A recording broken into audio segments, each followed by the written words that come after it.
Good evening and welcome to GrowedUpGeek Gaming. It is Tuesday, 7 p.m. Eastern Time, which means it is time for Twilight Malediction, our take on Rime of the Frostmaiden. As always, I am your host and Dungeon Master, Manny, GrowedUpGeeks on Twitch, Twitter, and Instagram. If you like what we do, give us a follow. We love to hear the support. 10th episode this week. We've held this group together for 10 weeks. Yay, that's actually a big deal from what surveys say. So cheers to my lovely, amazing players for sticking with me this long. Yay. Yay. You guys have lasted longer than some girlfriends. Yay. We're above average. We're adequate. So as always, we will meet the characters. I'll do a quick recap. And then we will get into our 10th anniversary show. Big session today. I say it every week, but I need it this week. So we're going to have a lot of fun. And we will begin with the characters, the kind of driving force of this little mini arc. Let's start with our big bruising barbarian. Alliteration is fun. Tenta, tell us about Jaatuuli. I'm Tenta. I'm playing Jaatuuli. Jaatuuli is a giant ice lizard folk worshipper of Cryovane. He is a barbarian, and he loves his axes and his bow. And his folks of his village are apparently wavering in their faith for Cryovane, which will spell quite a lot of bad for them, because the only reason we're able to endure in the tundra is because we worship Cryovane. So there you go. Hey man, they're gonna have a valid case. So says the dungeon master. All right, let's go downstairs from the west side penthouse to our resident tinker in search of a missing friend from his childhood. Landon, tell us about Orryn. Yeah, so Orryn is a rock gnome artificer. To be 100% honest, he really wants to find his friend, but right now at least he's happy. He has this magical wand that he's trying really hard not to get too curious to attune to it, because he knows it'll probably be the death of him, but he is like really wanting. So he's trying to distract himself by helping Jaatuuli with his clan issues, but he's definitely curious about it. Hey man, whatever you want to attune to it, I'm your Huckleberry. Just believe that. All right, let's move over to the west side. Our resident cleric and kind of moral center of the group. Who's off on his mysterious kind of backstory jaunt. Dustin, tell us about Kelroth.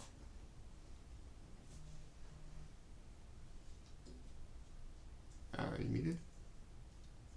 You're muted, bro. Sorry. There you go. I play Kelroth. He is sort of the pacifist, sort of face of the group. He's got his own reasons for being a pacifist. Mostly involving, his hidden past that he doesn't talk about, or hasn't yet anyways, and he's mostly trying to escape from, and that's why he's in Icewind Dale to begin with.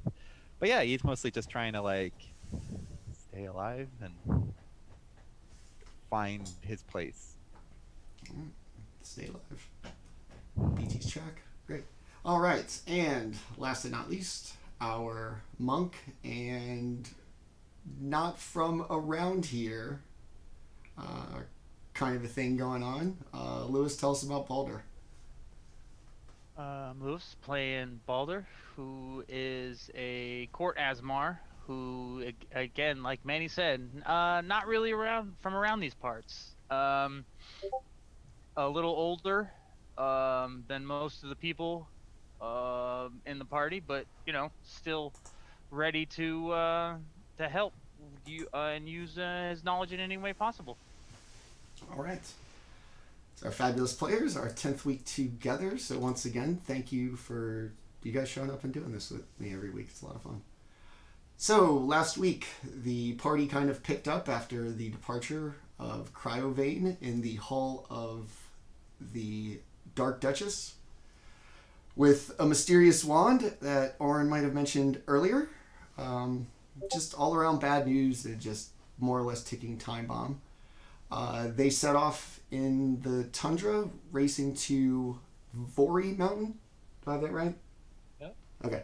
To Vori Mountain, the place of Jaatuuli's tribe. And along the way, a couple of things, but in the end, they kind of came to this odd shaped structure that, upon inspection, was a crashed part of an ancient nethery city, fallen race of ancient wizards who had once grown so powerful they had floating cities. Eventually this one kind of fell apart. This part of it smashed into the middle of the tundra, and a large part found out was buried in a glacier, and potentially what Dazan, the now burned at the stake wizard of the Arcane Brotherhood, was actually looking for this whole time. They met Dazan's simulacrum, who still lived in the tower, waiting for his master's return, and hit with quite an existential crisis when he found out his basis, died horribly, burnt in a fire. The party, exhausted, took a long rest, and we will pick this up in the morning, still inside the Nethery's spire. Let me put the map up real quick. Where did everybody sleep? Towards the bottom where like the simulacrum and his white assistant lived, or up towards the top? We were offered a place to sleep, weren't we? Yeah, his room, which was on. Yeah. I assume that's where we stayed. Okay, so he stayed in Dazan's room on the third floor. In the morning, he apparently doesn't sleep, so he had no need for it, and he starts making a little clanging around, going through the routines of making breakfast and seeming human or normal. But it's just for show. He's not really sure what he's doing, but he goes through the effort and bangs around. I guess it helps him feel a little more human. So you'll all awake to the sounds of a kind of clumsy wizard trying to make breakfast. Clang, clang, clang, clang, clang.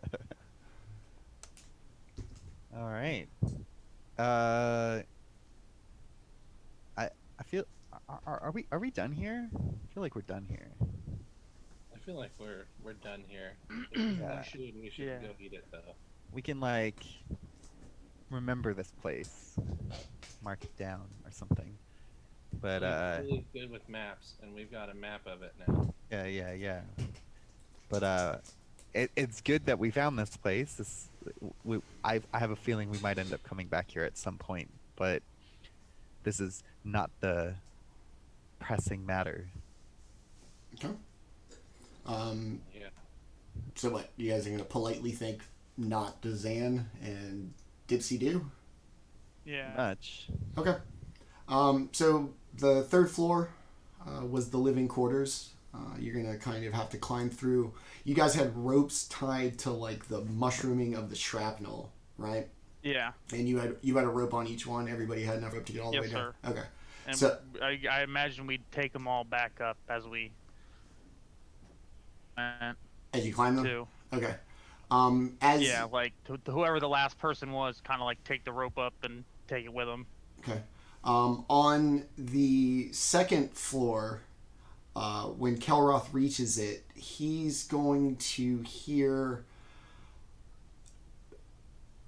a slightly distressed screech of the axe.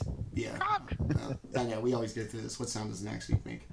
Yeah. Wee. Oh, okay. So you're gonna hear right Okay. a distressed sound of the axe beak. It's just going to be Kelroth, his high passive perception. Yeah. And it's going to be when you're on the second floor. So we're still one floor away. Yes.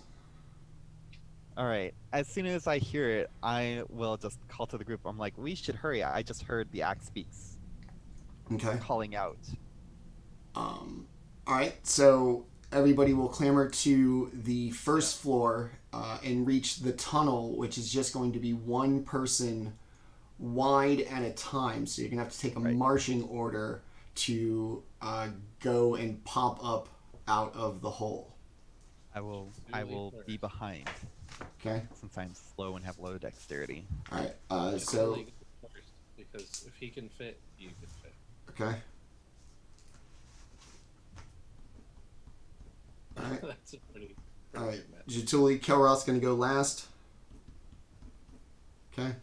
Baldr, Orryn, who's going to go second? Orryn will go second. Okay. And Baldr will go third. Okay. So, Jaatuuli, you just going to like jump out of the hole? You going to peek and look around? I'll peek out with one eye Okay. and survey the situation. As you pop your head out, the axe beaks seem to be kind of running past you, basically around the structure. They just all kind of go by one really quickly.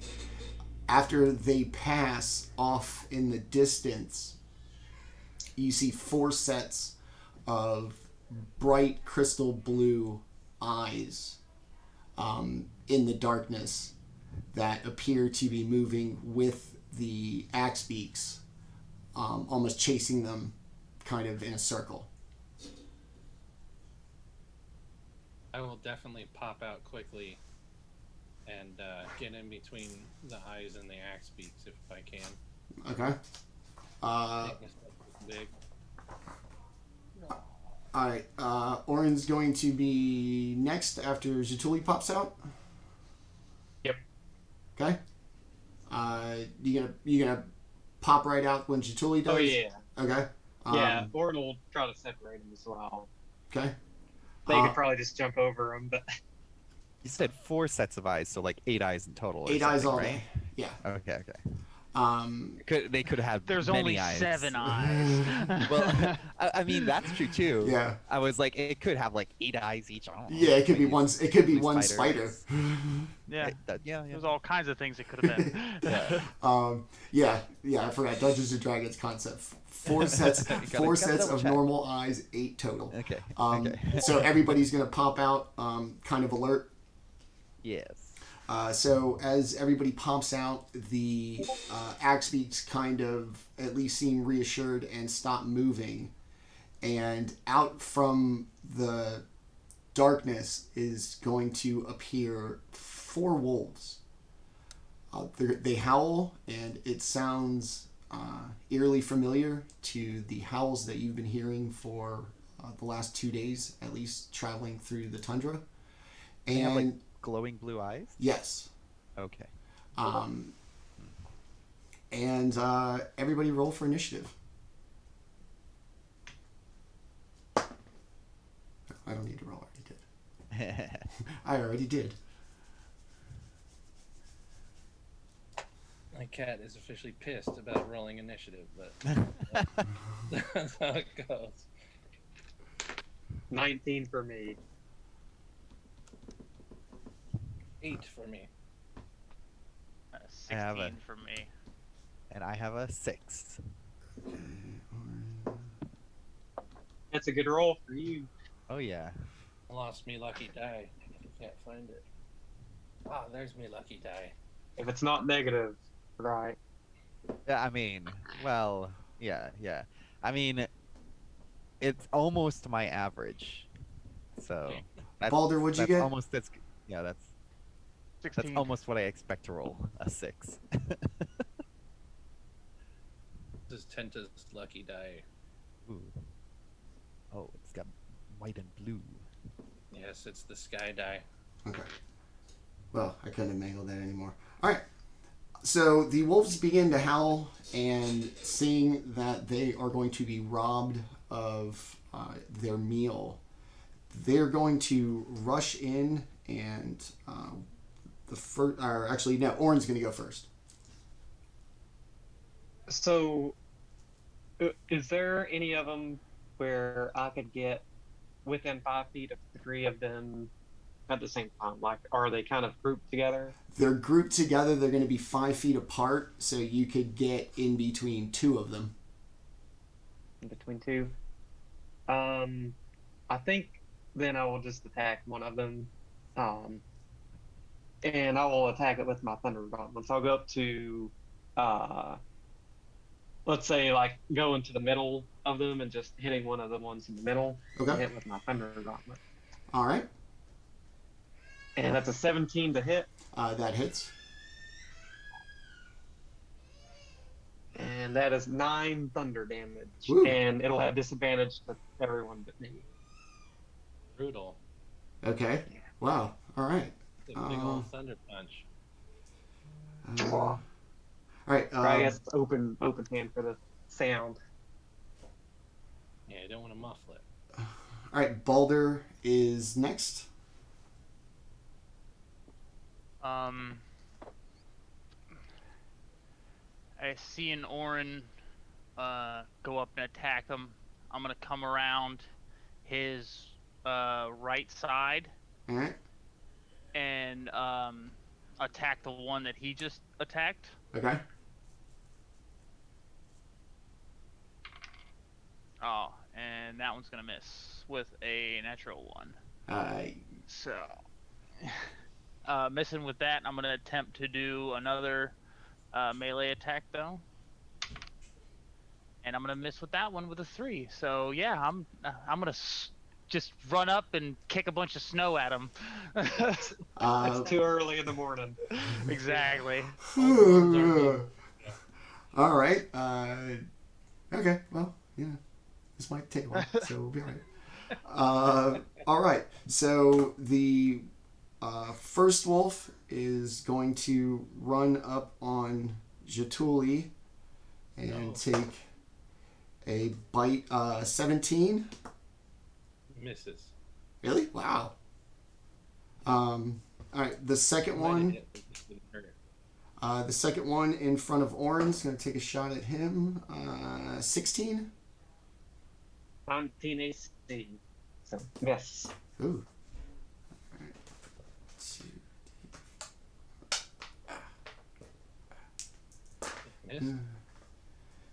He's going to take 7 piercing damage.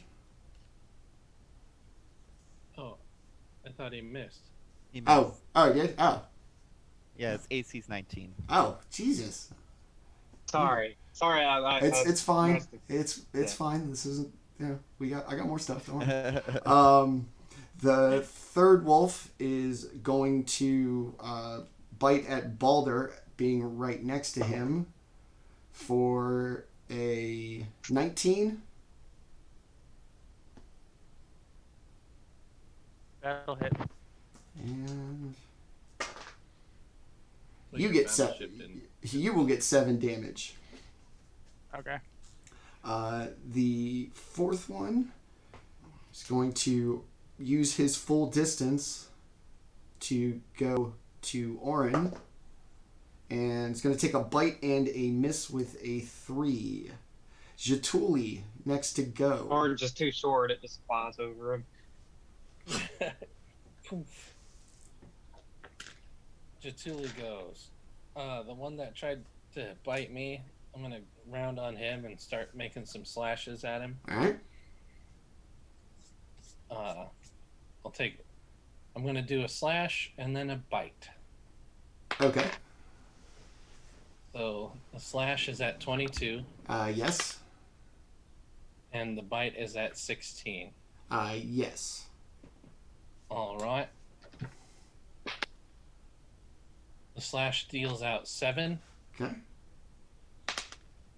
and the bite deals out 8, and I swallow it for 3 temporary hit points.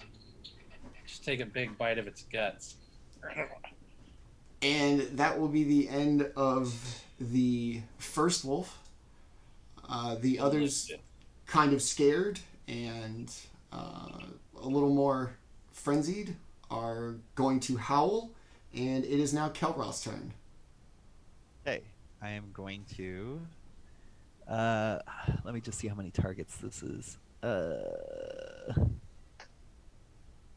3. Okay, so I will choose Orryn, Baldr, and Jaatuuli, and I will cast Aid on them, which increases their maximum hit points by 5 for 8 hours. Nice. Yeah. So, it seems like a good idea. Cast it now. If we get into more, you got 5 hit points all day, basically. Not really, but almost. Hey, for now. Yeah. So there you go. Enjoy that. You're and welcome. I'm gonna stick back closer to the axe beaks. Okay. Very good. And we go back to the top of the order with Orryn. Orryn sees Jaatuuli being Mr. Wolfsbane over there, and he tries to take out this wolf now with another punch of his thunder gauntlets. And that would be 18, so Yep. another non-thunder damage. We're getting really good at punching wolves. Go ahead. Go ahead and tell me what happens to this wolf when you crack its skull. As Orryn punches at the thunder gauntlet, like, you all hear that little burst of sound, and just like blood starts going from its eyes and ears as it just like drops. Outstanding.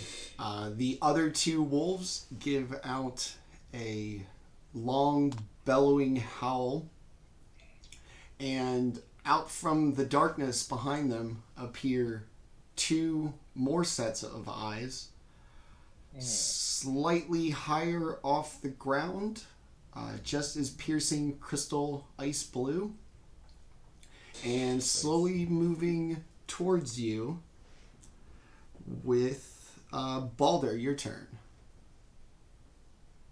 So the one that attacked me, I'm gonna be a little upset that he attacked me, since I really didn't have any quarrel with him. I'm just gonna turn around and just kick him right in the side of the face. He done stirred the pot that time. That's right. All right, that's a little better. That's a 19 to hit. Yes. All right. And that is 9 points of damage for that hit. Okay. And then, if he's not down, I'm gonna kick him. I'm gonna go try to just like drive it home with the next one. All right. And that one's gonna miss with a 2. Slippery to snow. All right. Yeah. I hit him once. Yeah, it's better than last time. So hey, improvement. All right. That's right. So there are 2 wolves currently engaged. One with Orryn still. One with Baldr. And as it's the wolf's turn, they're going to do just that. One of them's going to take a bite at Baldr for a 19. Yeah, that's at disadvantage, right? Are they still under the effects of that thunder gauntlet? It's only the one he hit. Yeah, it's all. I thought you hit 2. It died. Okay. Oh, okay. It died. All right. All right, 19, Okay, cool. And then Yeah, that's definitely gonna hit. Oops. You are going to take 7 points of damage. All right, 7 more points. And then Gotta open me. the other one is going to attack Orryn, and 11 is not going to get it done. Jaatuuli, go. Jaatuuli. There's Angry that his friend has been bitten and not by him.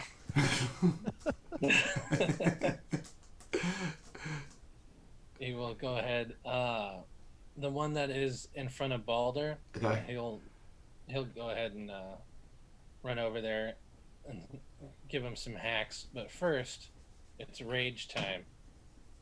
So he rages, lets out a big old feral lizard growl. And now Tenta must look up the mechanical ramifications of such a thing.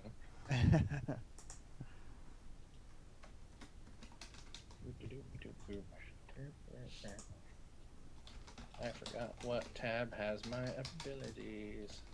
There it is. Okay. So I'm going to go ahead and attack with my axes against the wolf.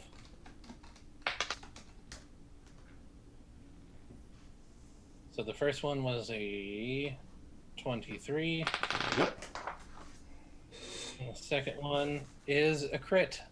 Okay. Oh. A flat out crit. So that's gonna really be a dead ass wolf. I'm curious for the numbers. I'm gonna assume that whatever you do, it's going to kill this thing. But just go ahead and roll just roll all your dice because, like I said, I want to see the math. Just for fun. Just for fun. Help me balance encounters in the future. All right, we got 8 from the first axe, which was just a normal shot. Okay. And then we got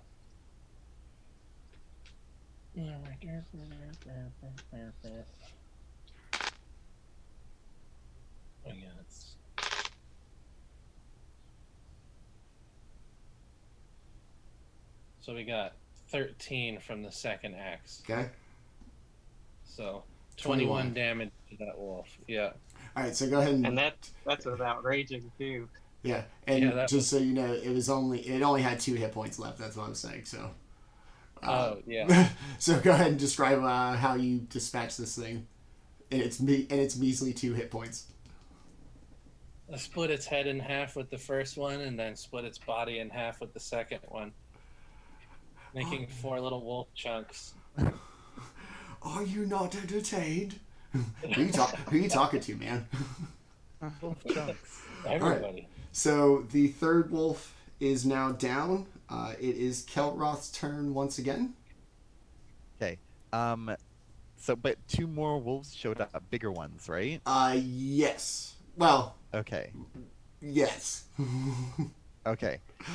So are there 3 left or 4 left? There or are. The situation? There's 3, including the 2 late arrivals. New ones. Okay. I'm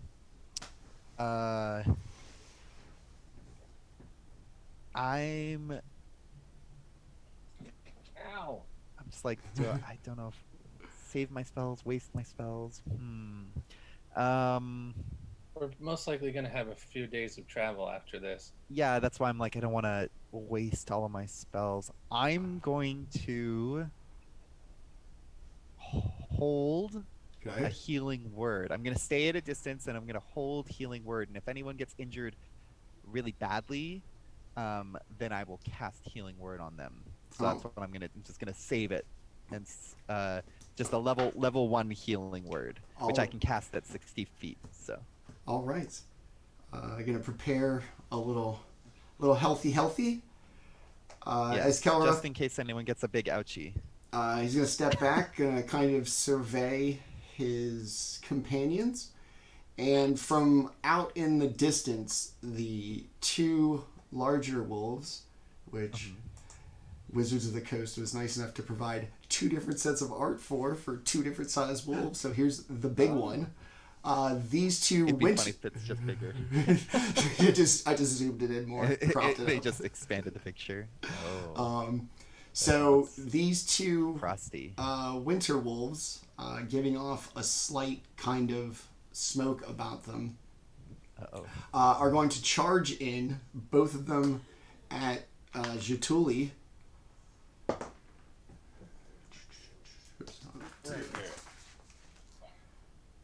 19 to hit. Yeah, that does.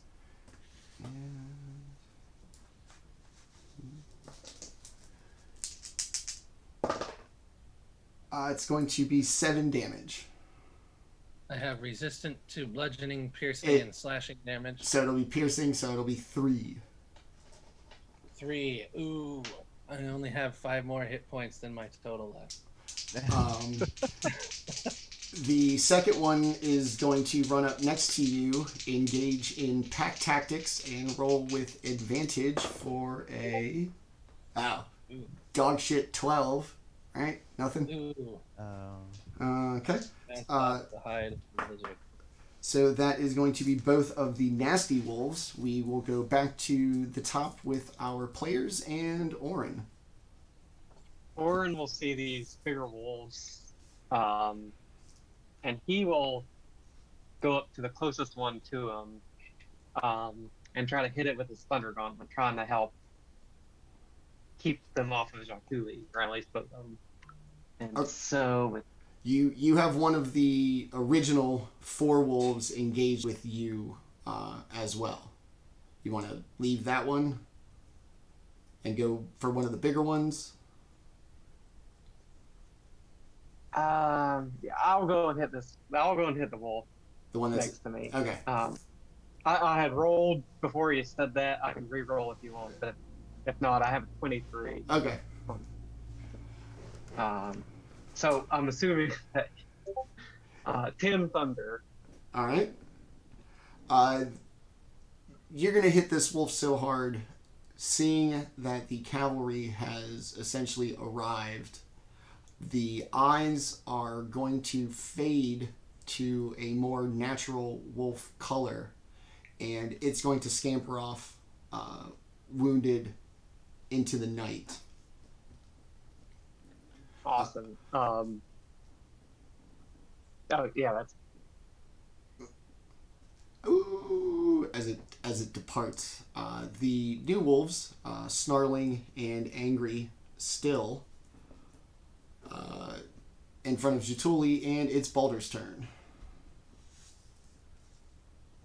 I guess I want to.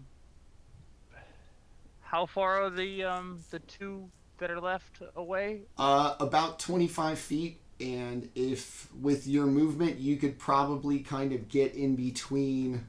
If on this, I hate this because it's backwards. One of them's here, one of them's here in Jaatuli's, like here. You can get up in this spot and be access to both of them if you kind of went around. That probably didn't make any sense. So like behind him. You would be in front of Jaatuuli, like as far as squares go, one in front and one over. Okay, so basically like to his like 9 o'clock. Like that. To his 10 o'clock, like the corner, Okay. opposite corner. Yeah, I want to do that and try to kind of like almost like a running jump kick at this thing. Okay. Will a 19 hit? It will. All right. I'm gonna go for 2 at the same time, kind of like a, and that one will hit as well because that's an 18 plus. Okay.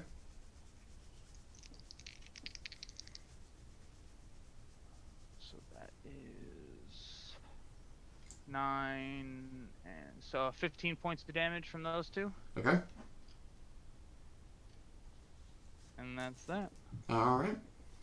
So one of the wolves, the one right in front of Jaatuuli, takes a little beating. It shakes its head. Its crystal blue eyes still absolutely resolute in its cause as it gives out another bellowing howl. And it will be Jaatuli's turn. Jaatuli's turn. So, are there any left in front of me? There's one in front of you and there's one right next to you. All right, the one who bit me, is he alive? Yes.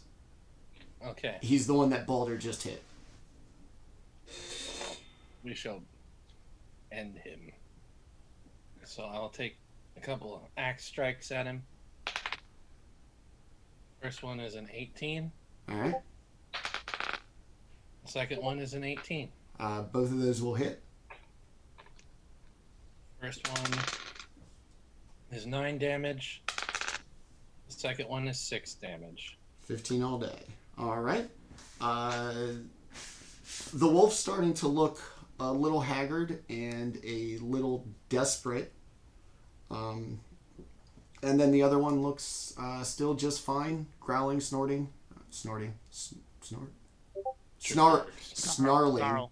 thank you.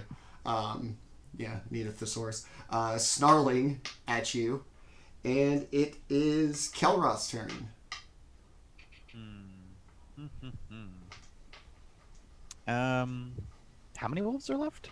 Just the two large Big ones. One of them in kind of a bad way, the other one at full health. Okay.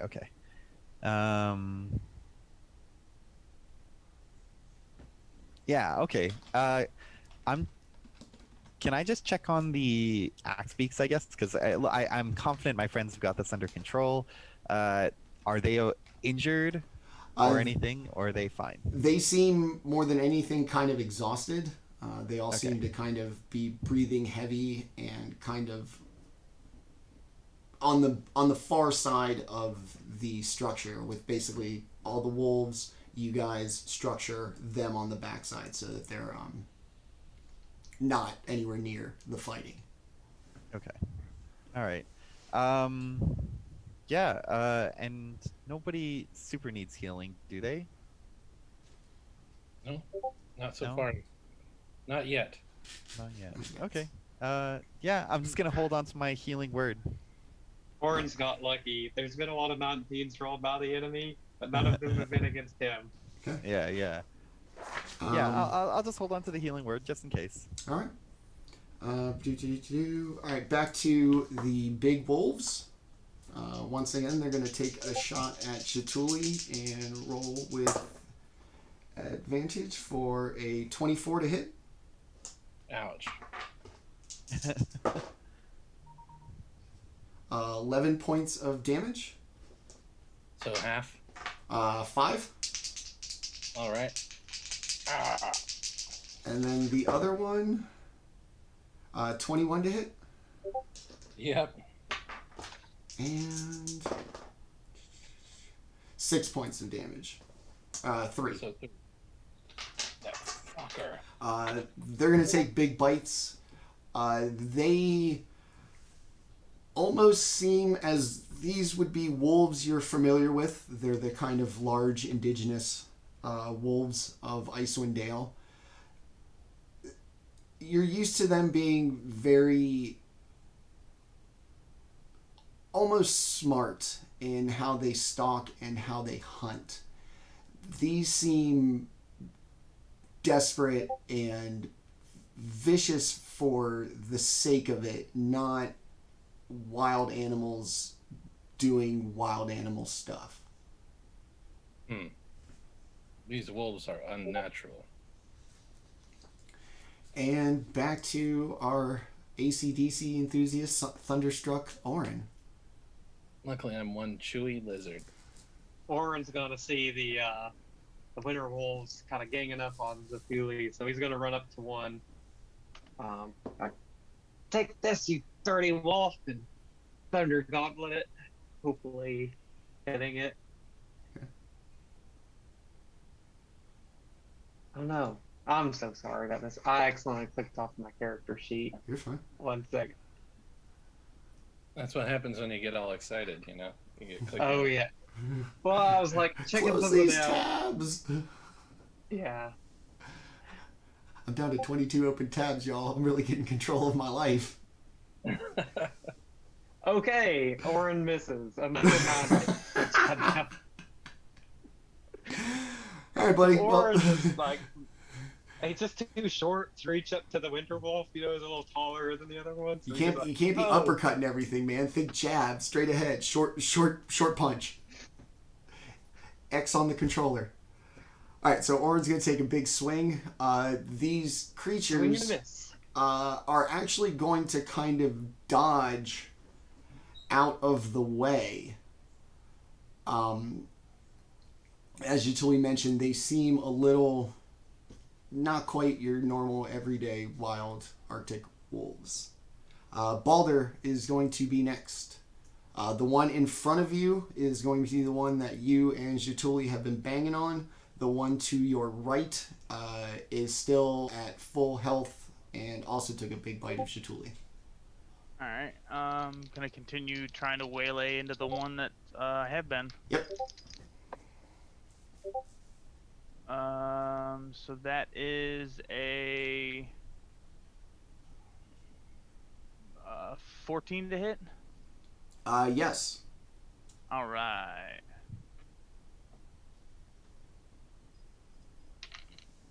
And that is 8 points of damage Okay. for that. And then I'm going to spend a key point. And I'm going to hit it 2 more times. All right. All right, with 2 17s to hit. So Yes. all right. So that is 12 points of damage for those 2 hits. Okay. The wolf is going to let out a bellowing howl, and for a very brief moment, the eyes almost appear to like flicker, like for almost like a quick second they look natural before the kind of shocking blue comes back after those 2 decisive blows.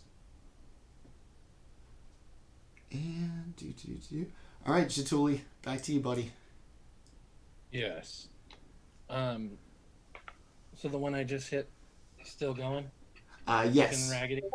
Looking kind of raggedy, and for like a quick second, you almost thought it thought about GTFOing, but the kind of spark or whatever that is behind the eyes came back, and it's still just as focused as ever, despite being in pretty shape. Creepy. Alright, let's take some more axe swings at it. All right. You got a 15 Yep. and a 20. Yes. A Crit. combined 20. Okay. Yeah, it was a 15, but it's cool. Okay.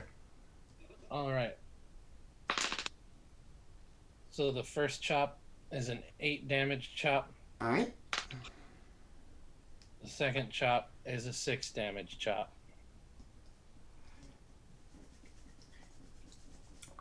It's going to give a real creepy whimper, and just as with Baldr's 2 blows, the light in the eyes goes vacant and blank for a minute, and it shakes its head and still comes back to the blue, and it almost looks like it's fighting with itself to between staying and leaving, like it can't make up its mind.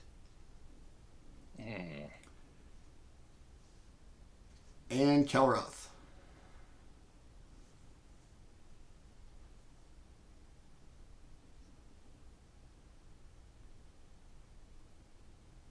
Kelroth has... You muted, buddy? I'm Yeah. just trying to think. There's nothing really I can do. Well, what's this do? What's the spell do? No, that won't do anything. It's a wolf. Whatever. I'm. There's just one left, right? And There's like, I would think there's the really raggedy one, and then there's still one at full health. yeah. Yeah. No, because we probably might not. Yeah, I'm just gonna let it go. I'm not gonna do anything. Okay. Yeah, because I feel like we might need spells later. All right. We're going to be back to the top with the white wolves. The one that is not looking too well is going to rear its head back, look like it's going to howl, and like blast this icy cold frost breath. And I'm going to need Jaatuuli to make a DC 12 Dex save, please. Alright, I see it coming. So my barbarian instincts kick over. Holy shit. Let me look at my mechanical sheet. Look at my save. Okay. So I got a 21. Okay. So you are going to pass your save. Oh no. 13. 14. Would Orryn have been caught up in that? Because I tried to attack the one at full health by getting next to Jaatuuli. Oh no. Oh yes, you would have. Okay. Because I didn't my wanna- first thought was Baldr, and Baldr isn't because they're not facing him. You are you would be to Jaatuuli's left. So yes, you as well. Thank you. Thank you for being honest, man. Appreciate it. 16. Well, I rolled another 10 on the dice, 21. So Okay. at least All right. honesty prevails. So as for succeeding on the save, you still take half damage, which will come to 8 is half the damage, and then if it's going to be of cold damage, so I don't know if that gets mitigated by rage. I don't think so. No, it's not a physical damage type. Okay. So, you're each going to take, what, 8? 8 cold damage. And then, the other one is going to take a bite at Jaatuuli for a nat 20. Ow. Piece of shit. 16 plus 11,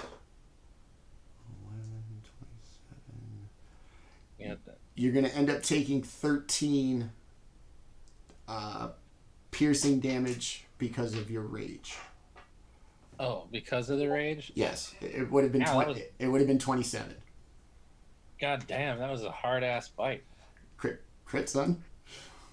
I saw you bite into its brother, and it wasn't happy. Yeah, his brother was delicious though. All right, so that's going to be both the wolves' turn. Back to the top as far as the players go. Orryn with the one that hasn't been struck, right? Yeah, Okay. yeah, I'm right in front of it. Okay. So Orryn will say, Jaatuuli, don't worry, I got you. I won't miss this time. Thunder Gauntlet. 14? Yes. Okay, awesome. Natural So, one. 9 thunder. I've All rolled right. a lot of 5s on this damage die. All right, so the second wolf, finally taking a little damage, begins to howl. And off in the distance, you are going to hear something of a kind of rhythmic, almost jingling of something rattling together in like a rhythmic kind of sense. Bum, bum, bum, bum, bum, bum, bum, bum, bum, bum, bum, bum, bum, bum. Creepy. And it will be Baldr's turn. You can still strike both of the wolves, the really hurt one that looks like it wants to get out of town, and then the one that is just recently injured for the first time. I'm gonna try and get rid of the one that I've been waylaying into. Okay. Off the table. Yeah, that's a 10 to hit, so that one's gonna miss. Nope. And then I'm gonna try a melee attack. And it was another 10 to, so I missed both of those attacks. It, astutely aware of its condition, misses both strikes, and in doing so, the blue eyes clear out, and it too takes off into the night, hobbles off into the night by itself, leaving just the wolf that just started to begin getting hurt. And it is Jaatuuli. I get attack of opportunity on that wolf. Yes. Even though it's running away for its life, but yeah, go ahead. You know that means nothing to you two. I'm gonna trip that thing's legs running away. Yeah, I'm gonna strip his legs off like a log. All right, let's see. I got a 23, Yes. and it is a 9 damage chop. It attempts to get a few steps away from you and takes its chomp and falls for the last time. I cut the top of his head right off of the bottom of his jaw. Chink.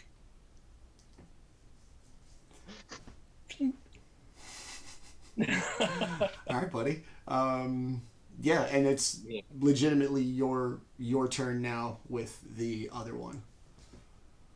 I pick up the top of his head that I had cut off and stick it on my own wolf cap.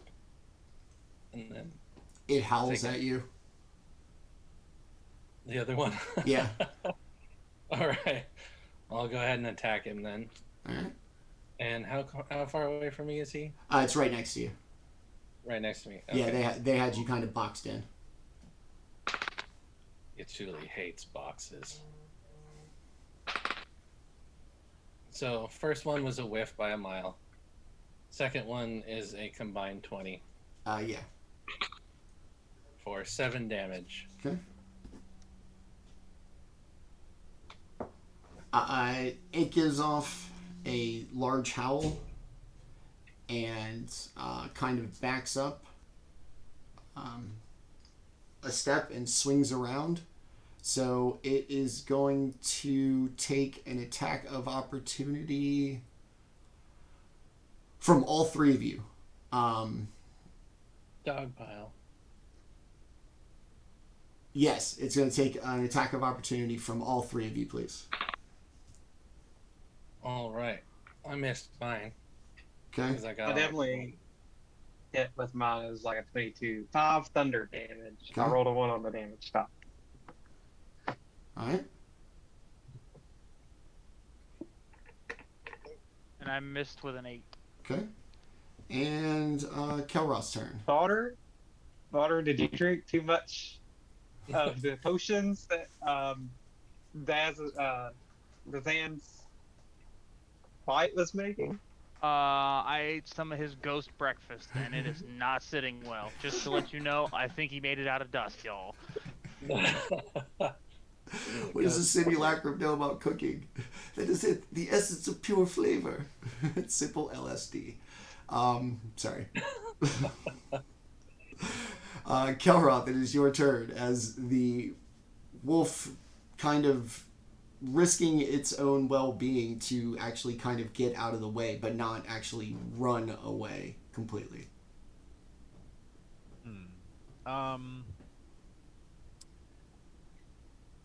And you said we could hear something in the distance? Yes. Okay. Dun, Does dun, it sound like dun, it's dun, getting dun. closer? It I mean, does. I know not much time has come. Okay. It does. It's like been seconds. So, okay. Does it sound like the wolf drums that we heard before, like or not the goblin, that goblin thing? Does it sound similar to that? It doesn't.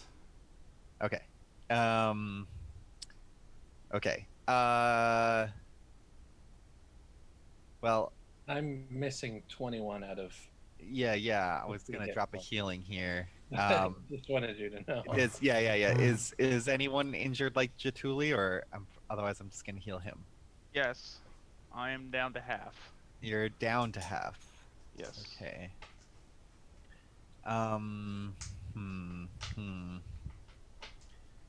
Tough decisions of a club. Yeah. Okay. And what is your half? I have 15 hit points. You have 15 hit points left. And Yeah. Jaatuuli, what's your half point? 21. So you have half hit points as well. I have less than half. You have less than half. Yeah. Oh, okay. Well then, what I can do is I can heal. Okay, well I'm gonna heal Baldr because he has a less total HP. Yeah. Makes sense. but I'm gonna keep my distance, so I'm gonna use Healing Word, which is ranged. So it's gonna heal a total of 8 hit points. Perfect. Thank you, sir. Let's see. Let me just double check. 5. Yeah. So 8 total hit points when I add my Disciple of Life feature. More than willing. Thank you, sir. Nice. Yeah. So I'm just gonna cast that, and it's technically a bonus action, but I don't think I'm gonna do anything else. Can I isolate the direction that that's coming from? It's going to be almost directly in front of the hole that you used to climb down into the spire. If you were to pop out the hole and look basically straight ahead, it's going to be from that direction. Okay. I'm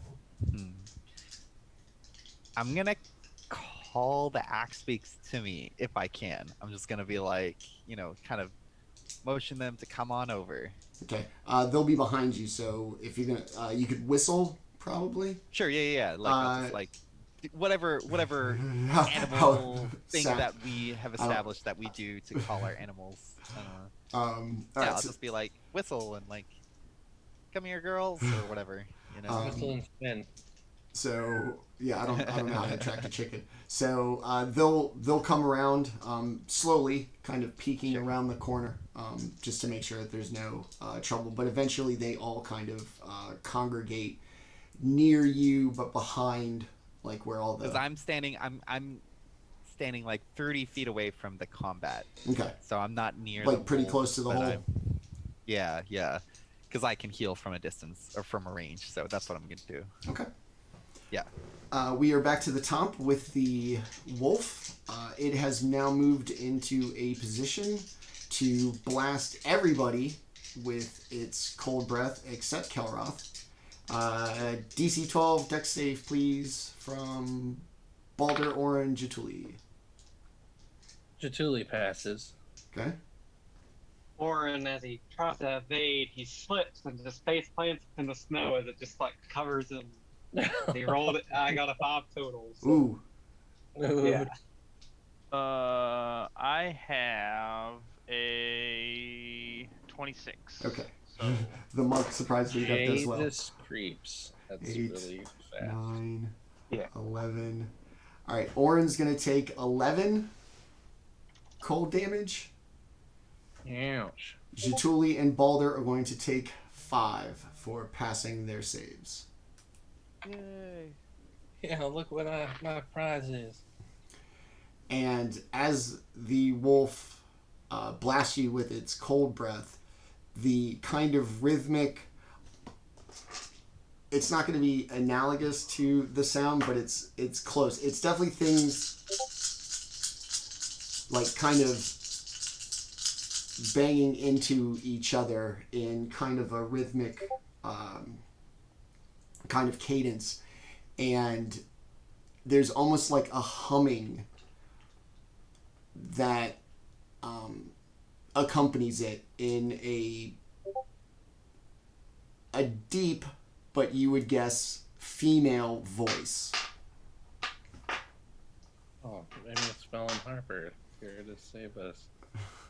And it is now Orryn's turn.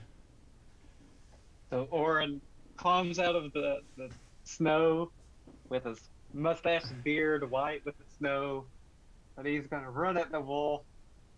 Like, you stupid wolf! Thunder Gauntlet. All right. He's going to go after it again. I love this Thunder Gauntlet. I do too. 23 to hit. So, that's 12 thunder. Wow. All right. King Thunder Gauntlet. Yes. You got a maximum roll here. Nice. It's going to take a big punch, and the eyes, once again, are going to kind of flicker and eventually kind of just stay. The wolf is going to shake its head and also run off. And just as it does, it runs off, coming from Into my axe. the darkness. It is a Goliath, a female one, who bears a lot of the same markings as the kind of traveling band of barbarians that you've encountered a couple of times. And as she kind of dances up, you notice the sound is a small anklet. She appears dressed in like kind of a dress with a very distinguished flower headdress. Does not appear to be barbarian, almost more of like a shaman. Kind of comes dancing in, and as she gets like within 30 feet of everybody, suddenly her eyes go crystal blue. She gets this very vacant stare about her, and in this deep voice that clearly does not befit her body, I see you. You have seen where I am. No matter where you will go, I will always see you. And she kind of shakes her head, goes back to her chanting, but the blue eyes remain. And is going to Kill it with fire. Yeah. Make it dead. I only have thunder. You can Yeah. slowly I have roast her with fireball. some firebolts. Yeah. Yeah. It'll take a couple to get, we'll just hold her down. It'll take a couple to get the fire going. As she kind of starts dancing with her blue eye, she starts waving her quarterstaff around and continues to chant, and we'll keep going in initiative order. Excuse me. Orryn just went, so we'll go Baldr next. She's going to be about 30 feet-ish, kind of off to your left. Okay. I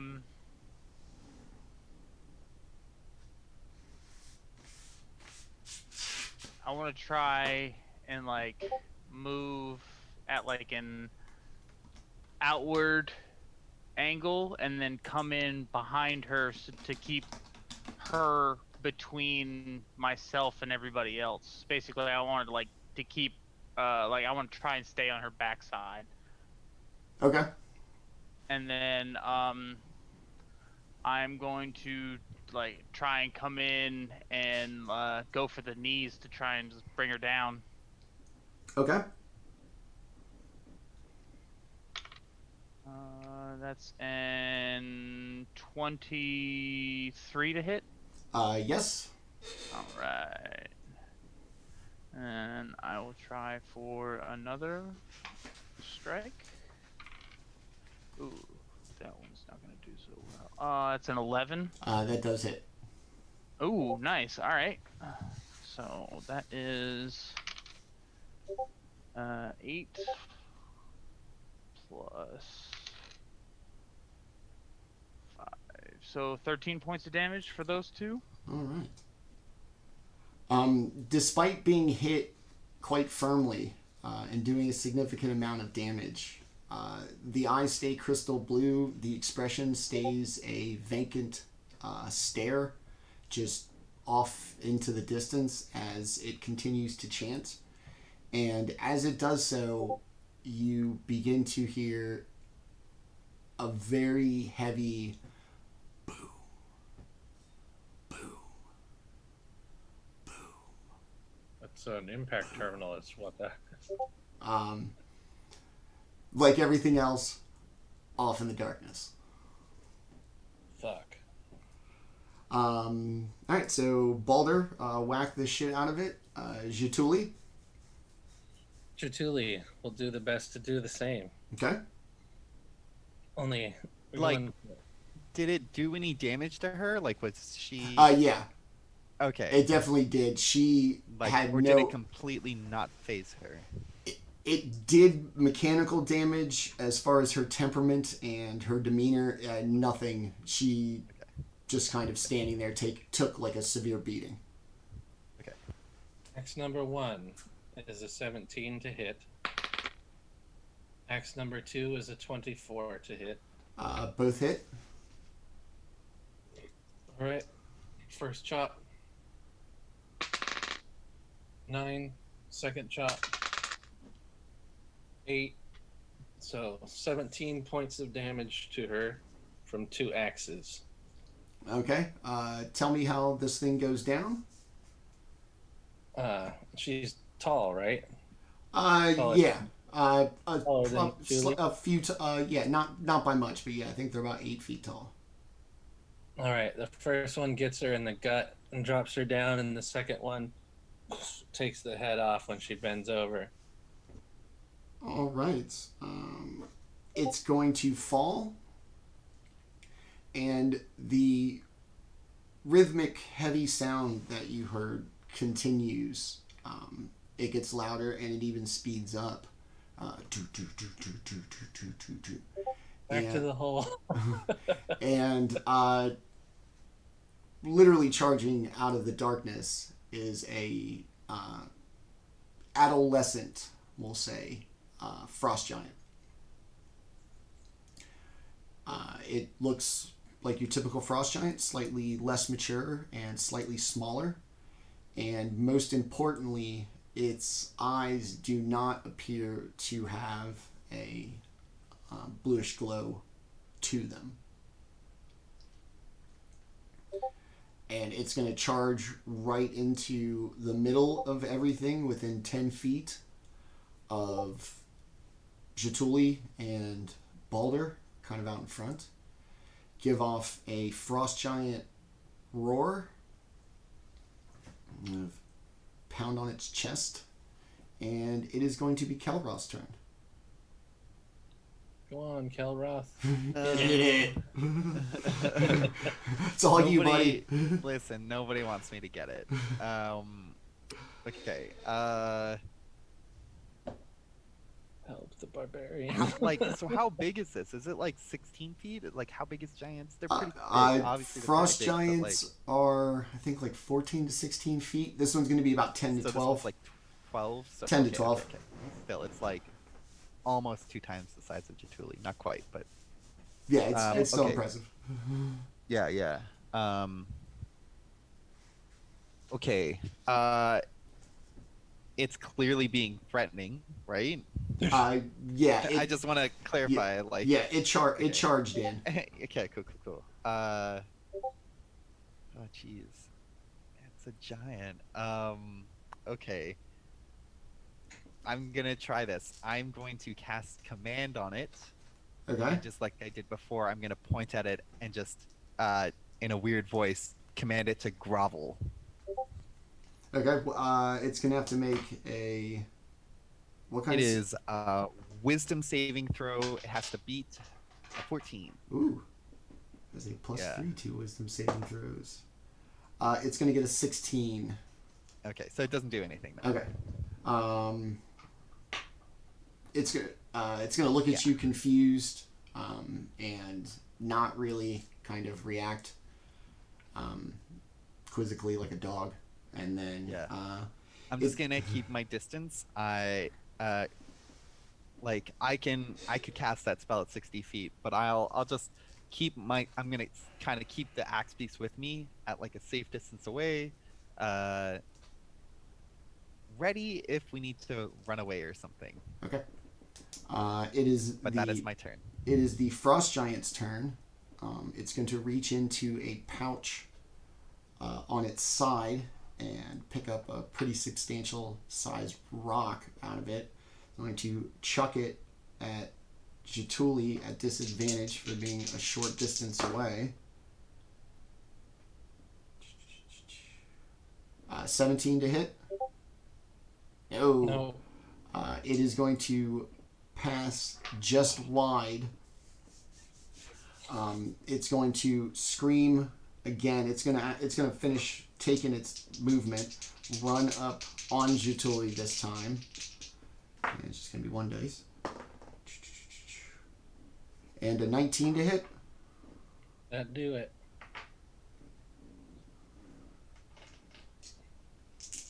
It is going to be 8, 10. You're still raging? Yep. So 5. Slashing damage with its great axe. Not so great an axe, I say. And back to the top with Orryn. So the Help me, Goliath was taken out, right? Help me, cleric. Yes, the Goliath is dead. Okay, I was just making sure because I was pretty sure Jaatuuli took the head off. I just want to make sure. Okay, so Orryn will run up to the frost giant and try to aim the vibration to really hit that shin bone. You know, like really cause that shin to.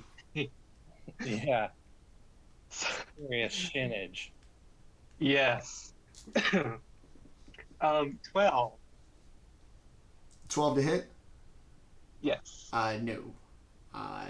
It's So instead of it missing, I'm just gonna act like as he punches, it's just like you see smoke go from the gauntlet. Like it wasn't that he missed, it's that it was a malfunction it's of his overheating. device. And he just like picked out his toys. Damn it! Trying to like fix it. All right, you're gonna take a swing at it. It's gonna kind of look quizzically way down As it just at like you. had its shin bone and it's like, was that supposed to be a strike? Because of the darkness. It's gonna actually have a hard time seeing you. It's so far away. And yeah, so after that, it is Baldr's turn. So watching Jaatuuli take out the barbarian, I'm gonna turn my attention towards the giant that just ran in, and I'm basically gonna try and copy what Orryn just did. Just turn around and instead of the shins, I'm gonna aim a little higher and go for the knees. Okay. Go for the knees, boo. That's a 17 plus 5, so Yep. 22. All Yep. right. That one fell. Hold on. It's 6 points of damage for that hit. Okay. And then I'm going to spend another key point and try to flurry of blows the same knee. All right. That's that one misses, and they both miss with a Ah. 3 and a 4. Same thing. Just kind of pew pew, pling ping, flicks off Yeah. the shins.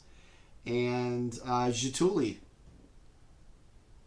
Jaatuuli. with a Okay. big giant in front of you.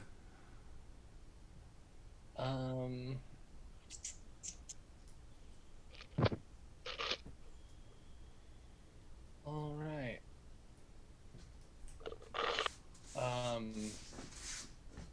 I'm going to let's see here. I'm going to dash away from him as a bonus action Okay. towards the cleric. Okay. If you're wanting Dash to away, take, he might get an attack of opportunity against you. he has disadvantages against, or everybody has disadvantages against attacks of opportunity against me because I'm an ego totem barbarian. Oh, okay. Okay. That's something. An 11's not going to get it done then. No. Okay. He misses, and I zoom on out of there. And I'll go ahead and drink myself a healing potion. Okay. Well, what's your hit points at? Because it'll be my turn next. So I'm at 11 of 53 currently. yeah, don't waste your potion. Okay, well then, He's got a special.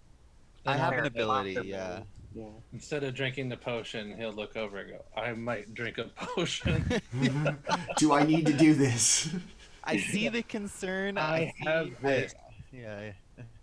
I'm just like, don't, no, I got it. Okay, so you're going to disengage. It's going to miss its opportunity attack, and you're going to run over to Kelroth.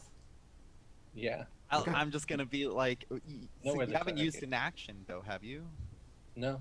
No, I'm just gonna. You want to throw something at it? Shoot an arrow at him. Yeah. Yeah, I'll throw something at it. I'll throw one of my axes at the giant. Okay. I'm not a coward. Fuck you. I'm just thirsty. As you turn around and go, I'm bleeding. I'm bleeding. I'm not a coward. Owie, Ow. owie, owie, owie, owie, owie, Is he owie. looking? Is he looking? Fuck you. I'm a badass. Ow, Kelroth. 17. Yes. Oh. All right. So 8 damage All right. from my hurtled axe. It's going to take a pretty good kind of like in your face roar, as if it definitely felt your blow but is relatively unfazed by it. Sort of a giant person pissing contest. Yeah. And it is our cleric's turn. Go. Oh. Yeah. So All the suspense.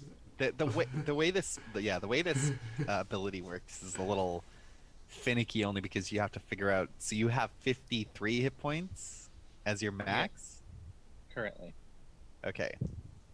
So what's half of that? 26. 27, 26. Yeah. 20. Yeah. Okay. And how many do you have right now? 11? 11. Oh, perfect. So I will use all 15 of my Preserve Life Channel Divinity, and I will give them to Jaatuuli. Yeah, as long as I can heal you no more than half your maximum, so that works out perfectly. Okay. All right. Um, back So up. you just get 15 hit points. Hell yeah. Go ahead and describe what this looks like. I don't think you've used your channel divinity No, before. I haven't needed to yet. Okay. Well, I mean, I just hold out my holy symbol, my sort of like pendant, and a brilliant sort of like platinum white light kind of shoots out of it, and it envelops you, and where you were injured, your injuries, it just like seals them up. Just just there's a glow, and it's brief. It just happens, and then it's gone, and you instantly feel way more healthy. Heck yeah. As Jaatuuli, good. I'm just saying, Jaatuli's grateful. As this kind of holy and divine light radiates from Kelroth into Jaatuli's injuries, the giant eyes get very large, and it takes almost this kind of like humbled posture looking at Kelroth. It looks to the sky and slowly starts to back up, never turning its back on Kelroth, just slinking back away into the darkness. If anybody would like to take an opportunity attack, Orryn is going to yell, "Sneak attack!" this is for all the times that I missed. Boom. And it's That's a miss too. it's going to disappear. It's like a little toddler trying to beat up an adult. You little frost giant! And another thing, it's going to fade into the night. Combat is going to be resolved. And as the frost giant fades, the fireflies return.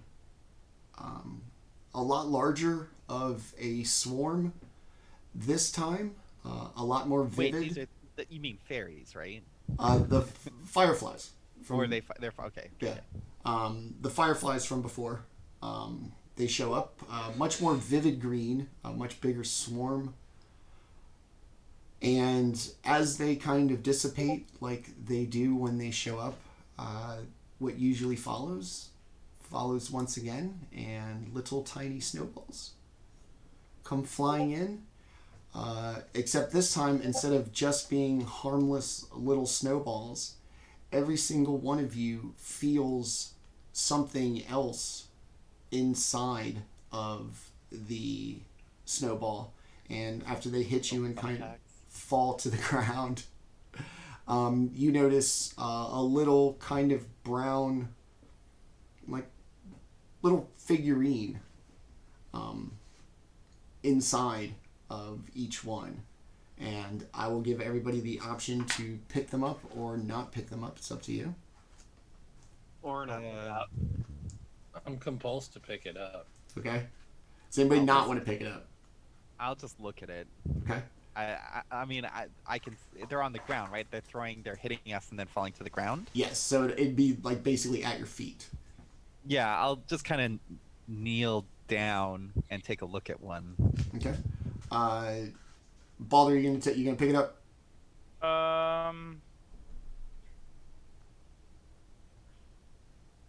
I'm sorry, I guess my internet stroked Yeah, out. Okay. yeah, I'll pick it up. So you're gonna pick it up, and it appears to be a little kind of primitively carved wooden totem. Just a little kind of tiny mask with a little like feathered headdress on it. And as you pick it up, it gives this same glowing green light off of it as the fireflies, and everybody who's picked it up is going to be granted 6 temporary hit points. Yay! I need that. Temporary. Yeah, but still necessary. Sweet. So, is this familiar in any way to me? The totem, like It. And how many are there? Like, how many did they throw at us? Are they scattered all over the ground? There's just one for everybody out of the okay. Probably 3 snowballs that everybody got pelted with. One for everybody had that little totem in it. Okay. Looks familiar to Jaatuuli. I turn over. I see that everyone's like they're holding one, and that they're glowing, and I'm like, is everyone okay? Everyone. Orryn smiles and gives a thumbs up. Okay, all right. You need to see me scare that frost giant away? I'm doing great. Yeah. Just terrified. Nice job. Yeah, that sneak attack really sent him running. Yeah, he felt so much pain in his chin. Jaatuuli, give me a history check real quick. All right. While he's doing that, I want to walk over to the barbarian and sift through. Okay. I have this written down. 14. You're gonna recognize them as totems that people attempt to you sell scrimshaw. So Yeah. You've seen knockoffs of these at the scrimshaw market. They look like these little totems of these kind of winter sprites that you know to exist in Icewind Dale, and you would guess, having seen the little fake ones, that this would be a real little blessing totem from the ice sprites, the Chwingas. Oh, whoa. I relate that to these guys. Baldr, as you go and loot the barbarian, there will be an anklet with tiny little bones on it and runes kind of carved in it. It was the sound that the shaman was making as they kind of danced up, as well as 5 silver pieces in its bag. In its bowels? In its bag. Oh, okay. You guys didn't hit it that hard. I was like, God damn. You really dug deep. The monk put his fist into her. It's like, I'm gonna find everything. Yeah. What are you hiding from me? Who In is my number hands 2? I know are you have more in there. deadly weapons, so I can get through anything. I could split it in half if I wanted to. All right, so lovely job on the combat. Oh, okay, yeah. And everything is as copacetic as it can be.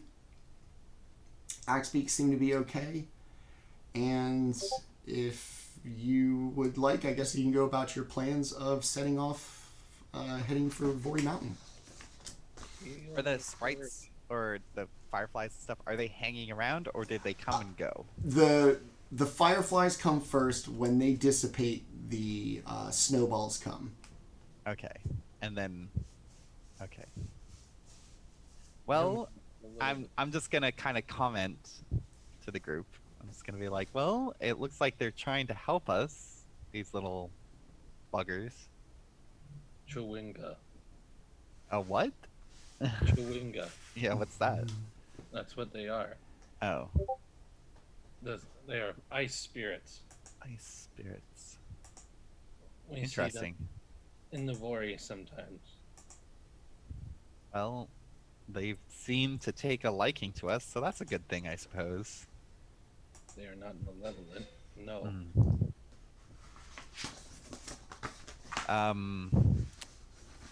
If everyone's doing okay, I mean, I can dish out some more healing if people are feeling like they need some healing. I mean, I'll always take some more healing. Yeah. Yeah. I have limited spells. I have 3 spells left. So if I heal both of you, that would I would have 1 spell left. But if you guys are cool with that, then then I can do that. Or if you feel like we could take a short rest, and I could save my 2 spells and use some hit die instead. Okay. You guys If y'all want to take a short rest and then just head out on the birds, I think that'd be. Yeah, it's up to you guys. It's I mean, kind of like that's fine. It's Either a way, resource we have, right, to take a short rest. Yeah. Yeah. And then I can save my spell slots, which I can't get back unless we take a long rest. So if we run into anything I'm gonna else, take a or short, if the giant short comes rest back. and spend some hit die. Okay. So we're exactly usually about halfway through our stream, so we'll take a short rest. We will take a quick 5-minute break. It's the perfect time for it, and we will set off into the tundra for the Vori Mountains. It is 8:38. We will be back at 8:43, and hope you stick around for the second half of this episode. We'll be back in a moment. Perfect. Unless they forgot to change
The duty. And we are back from our little break. The party having just dealt with quite the intense combat encounter, multi-round, multi-wave of creature. Handle it very well. Future notes for combat encounters. Playtesting this as well. So after a short rest, everybody feels better, including the axe beaks. They don't seem kind of as agitated and spooked. Everybody mounts up on their saddles. Orryn in his little chariot basket with his custom one-off axe beak, and you set off basically due north by Jaatuli's reckoning towards his home. The tundra's just flat and open at this point.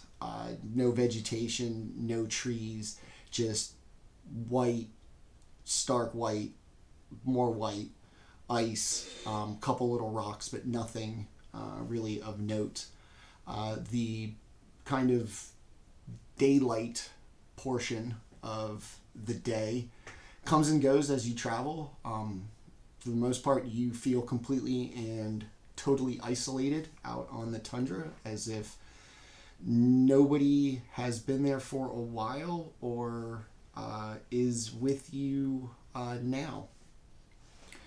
As the 4 hours pass and it goes back to once again very dark, the sense of isolation only increases. That now it's a slightly claustrophobic feel, despite being able to see everything during the day and not seeing anything for a while. When it's dark, it's different. And after about an hour or two in the darkness, a kind of odd glow is going to start to be seen from as you travel due north. I don't know. What started at your 1 o'clock is now almost at your 2 o'clock, and it's this odd glow. It takes up a very large amount of space since you first noticed it, and now you've been riding for about an hour, and it's you still haven't passed it. After a little bit longer, you come to this road almost that Jaatuuli would recognize as not being a pre-existing road in this part of the tundra. This is pretty much the edge of the world, literally. And there is this road carved into the snow. It has hoof marks, larger animal footprints, wagon ruts, as well as an unmistakable common tread of soldiers that would be marching single file between the wagon ruts. And it's going to go kind of from west, your left, to east, your right. And the glow is going to seem to be at the end of this road as it disappears into the darkness. This does not look familiar. This is concerning. Well, big guy, you better know which way we're going, otherwise we're lost. The direction is accurate. The foot traffic and the cut road is not. Oh. Well. Like, people don't need roads. Is it real? Do I get, is it an illusion?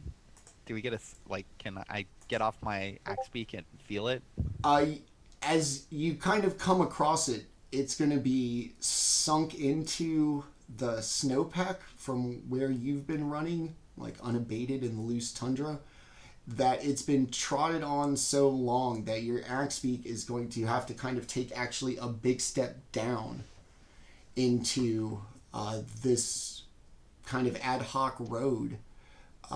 So much traffic has gone by that it has stamped down the snow and or melted enough of the ice pack that it's very real. Do I get a sense that is this just foot traffic? Is it going in one direction? What can I analyze from the tracks? Give me survival or investigation, whichever one you feel is better. Do survival. Yeah. 18. They definitely appear to be going west to east, which would be the coastline, where the Dark Duchess was, just farther north, and then towards the kind of odd glow at what is now your 2 o'clock to the east. The glow, is it like torch fire, or Is it like an orangey glow? It's an orangey glow, and if it's torchlight, it is a shit ton of them. Okay, so that's a big light. I have a feeling, but not if there's torchlight. I don't know. Well, I'll just like look over at Jaatuuli. I'll be like, does this road lead towards your town, or is this in a different direction to your people? This is the correct way. The road is this path like intersecting our path, or is it going along, like, is it all leading in the same direction? Looks like it all leads to the same direction. Oh. It's going to veer, if you guys are heading essentially due north, it's going to take you, like I said, almost due east. You are tracking correctly. The mountains that you're headed towards are your frame of reference, like, as you're traveling. So they've been forever in front of you, and this thing's going to cross perpendicular to you. Okay.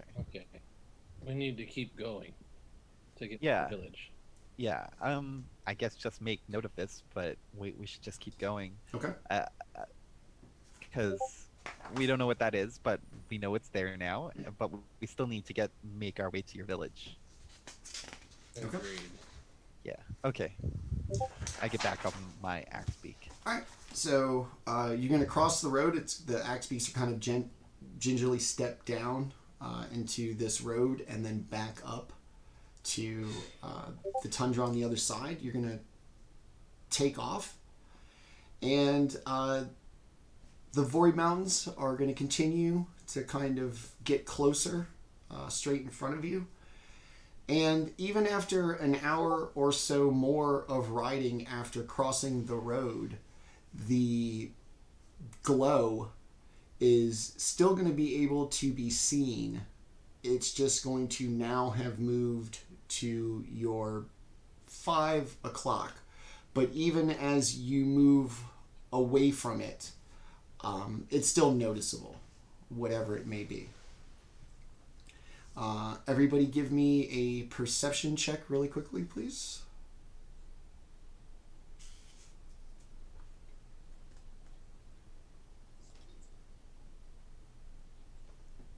$22. Okay. 7. I'm looking the other direction. 16.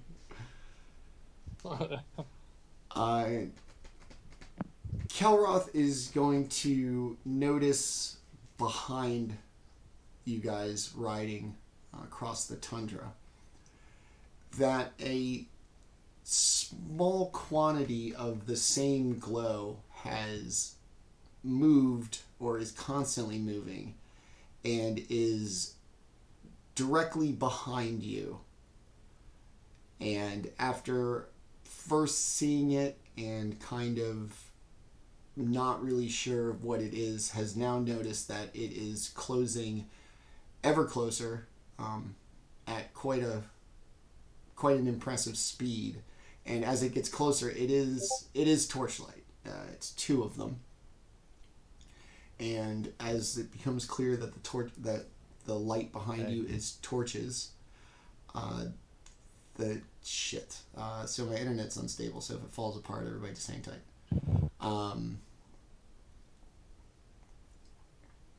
Okay, cool. There's everybody. And out of the darkness, you're going to see these two... It looks like the stream went down, but you're... Okay. That's fine. Get that joint right back up. Perfect. All right. So out from the darkness are going to appear these two sets of black horns,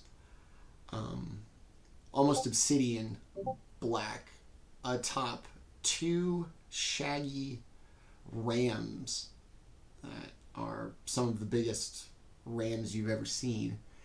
And atop those two rams are going to be two dwarves carrying torches. They seem short, squat. They're covered in furs. Battle axe on each of their backs. And after a couple more moments, you hear a muffled sound, like somebody trying to speak, as they continue to close. All right. I'll just let the group know, like, we're being followed by a couple of dwarves.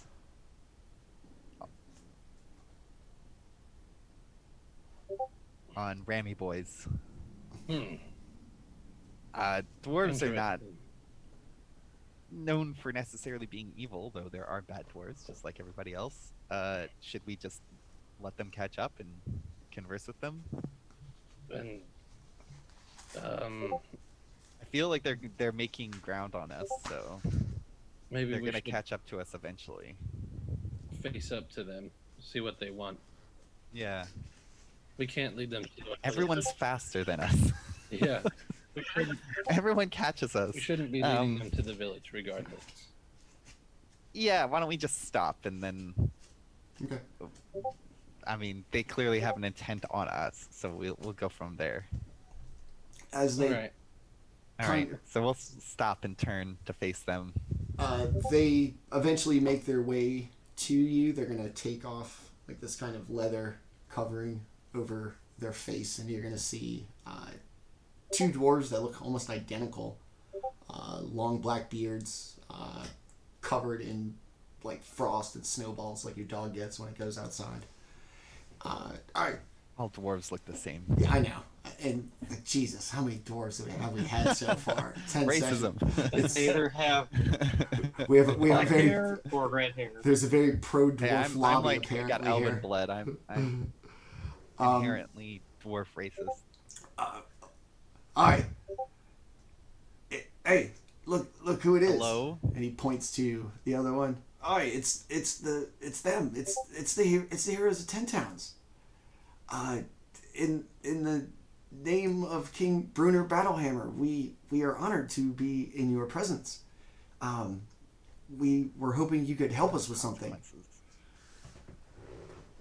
Yeah, Of sure. course. What would you like help with? Heroes. I mean, that's a big word. We're just adventurers. But go on. Yeah. What are you looking for? We've heard you rooting out the cult and doing right and getting people back to being in charge of their communities, and that's a great thing. It's an honorable thing, and I know King Brunner would say the same if he were here.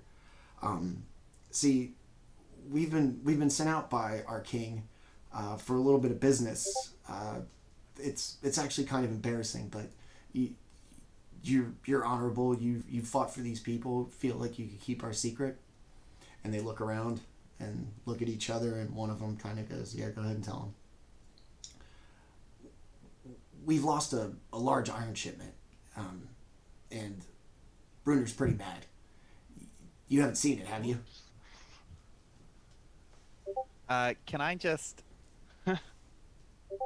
Before I answer them, can I get a sense of the nature of these people? Do they seem trustworthy, and do they seem like, yeah? Insight. That's what I want. Yep. Conveniently, that is what I'm shooting for. Yes, go ahead and give me an insight. I rolled really low. I got an 11. Careful what you ask I mean, I have for. a +6, but I rolled a 5. So. Alright. They haven't moved up on you in any kind of aggressive way. They do seem somewhat humbled in your presence. They were seemingly genuinely impressed by you. It's clearly you. There's a lizard man and a gnome. Yeah. If that's the story, you find a lizard man and a gnome, it's them. Adventurers are usually not hard to recognize. Yeah. Yeah, okay. I will say, no, it's gonna be me. We did find like a shipment of iron, that might have been yours. It was left out in the open, so we brought it back to one of the towns so that they could use it, since they were running a shortage. We didn't know whose it was, and it was in the middle of nowhere. I'm lying a little bit. But we did that, but that was days ago.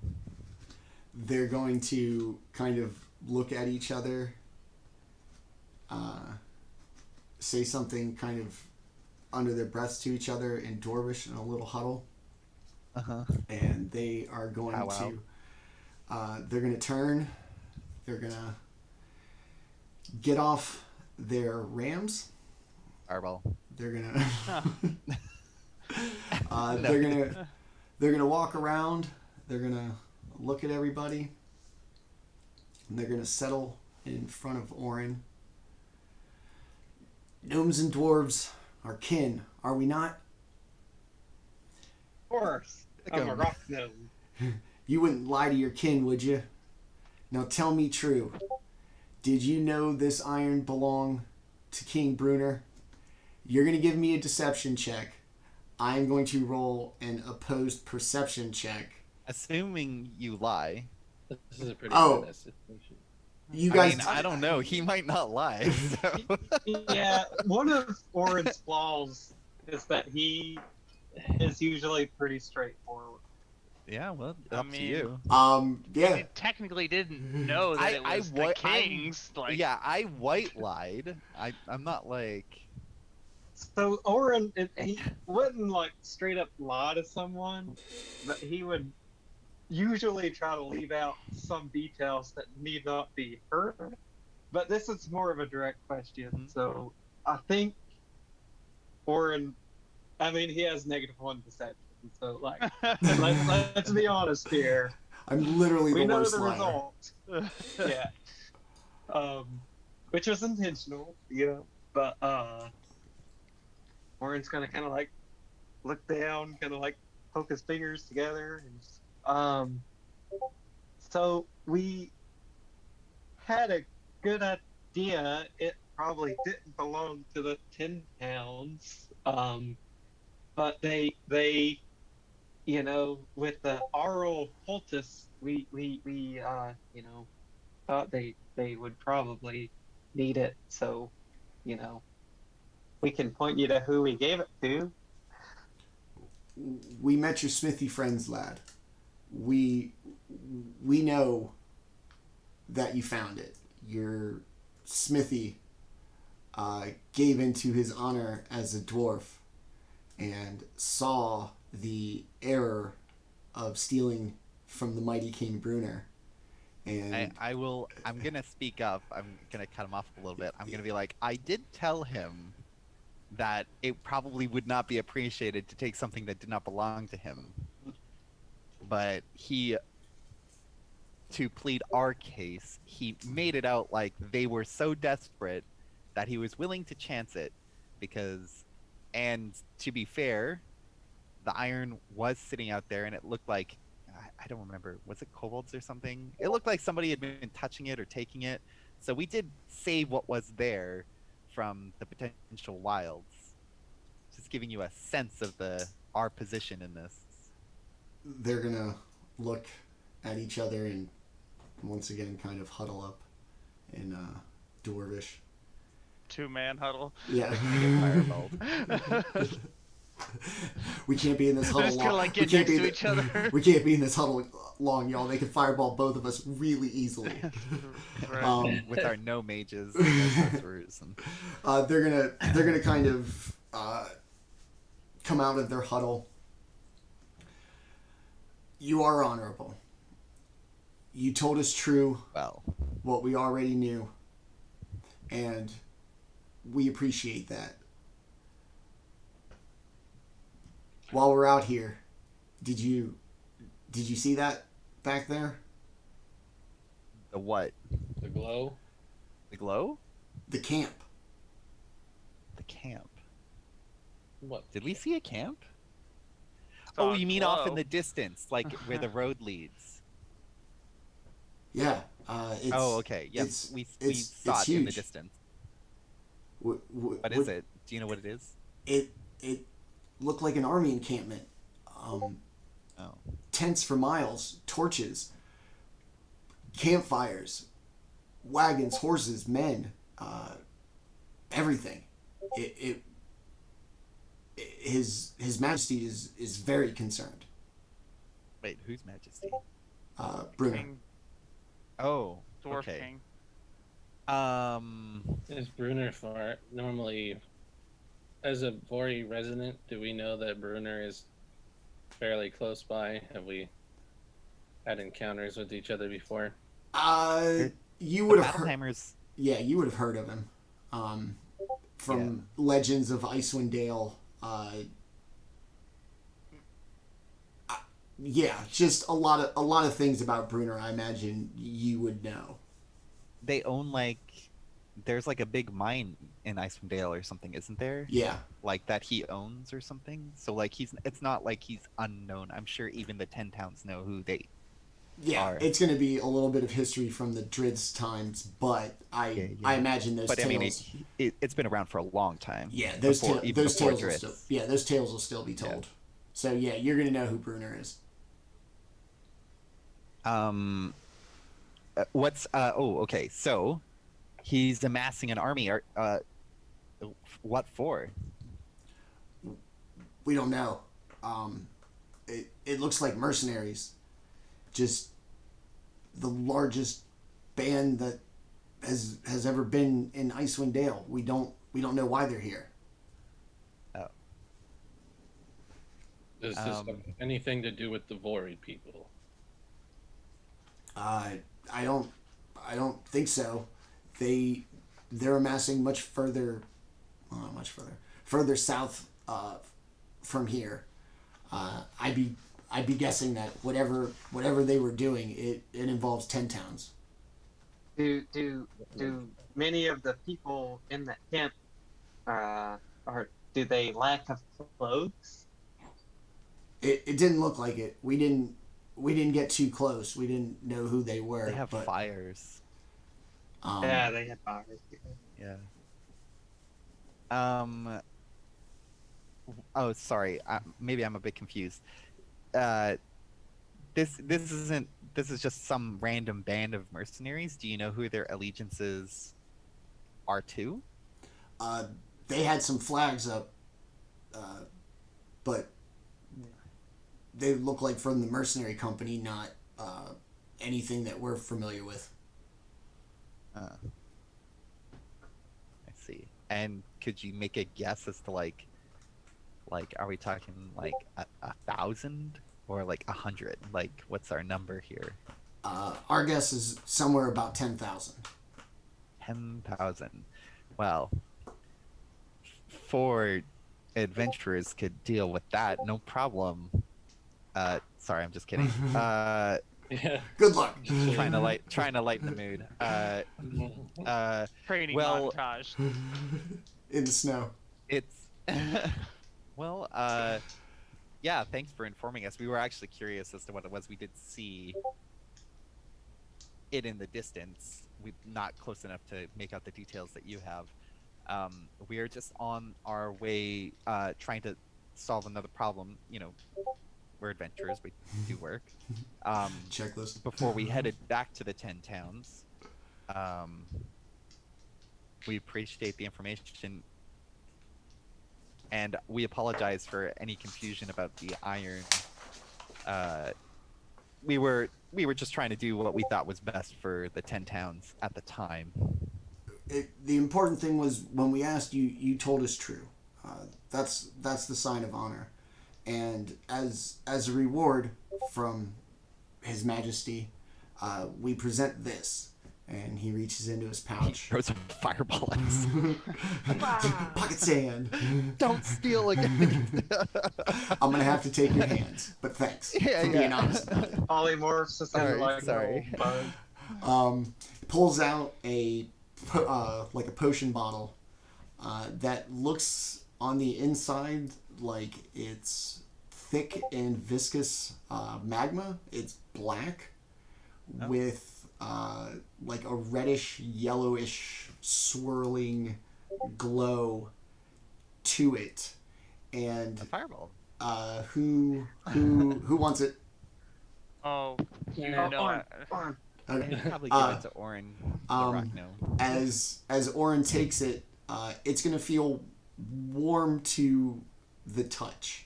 Not so warm that you're concerned about the anything happening to the bottle, but it in this cold environment, it's definitely gonna feel warm. Drink. So, okay. It's look at the doors. It's like it's safe to drink, right? It is a potion of fire breath. Maybe I shouldn't drink it yet. Maybe it would Maybe we come should in get handy drunk first. in your quest to liberate these people. Well, we appreciate this gift. I'm sure it's gonna come to some use at some point.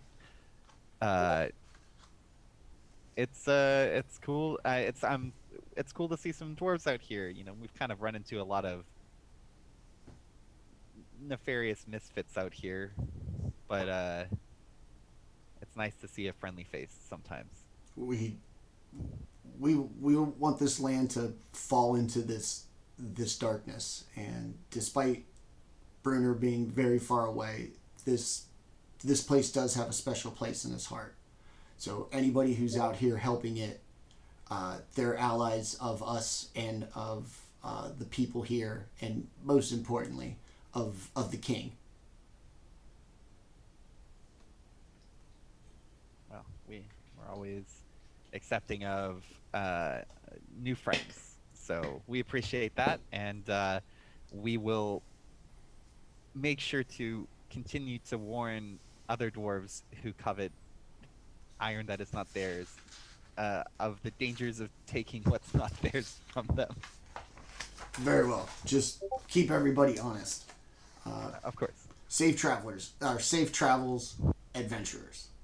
And they kind of giving you a reverent bow and hop up on their big rammy boys and Mammy boy is turn back around and head off into the night, basically back towards what you now know to be a large mercenary camp just south of where you are.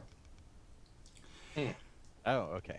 And as so back to it. Yeah. Okay. Back Yeah, I guess so. to the Vori.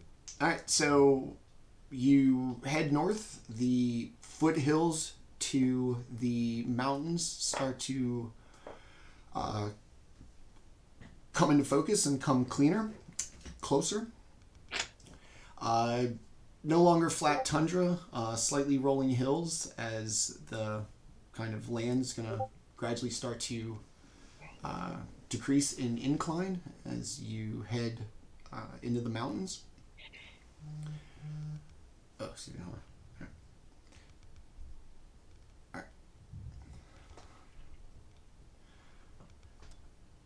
All right. Okay, never mind. I thought I was gonna burp. Guess not. So, you start to head up into the foothills, and off in the distance, Jaatuli's going to see what looks like a mammoth that has fallen and is not frozen in the same way that all the flaming fists were, as blasted by Cryovane, but frozen as in the sense like probably died there a little while ago. It's going to have a tusk kind of sticking up out of the snow. It's so large that even a couple inches of snow isn't going to cover the whole thing. And you see, the long kind of matted hair. And then behind it, there are two much smaller mounds that are almost entirely covered with snow, except for a few inches of this kind of black hook sticking out of the ice just in front of the two mounds. Jaatuuli will investigate. Maybe we can keep the meat. Okay. Go ahead and give me two. Give me one for the mammoth and then one for the mounds. Traditionally, Jaatuuli rolls like shit during this point of the game. So, one for the mammoth. Is that what you say? Yeah. 13.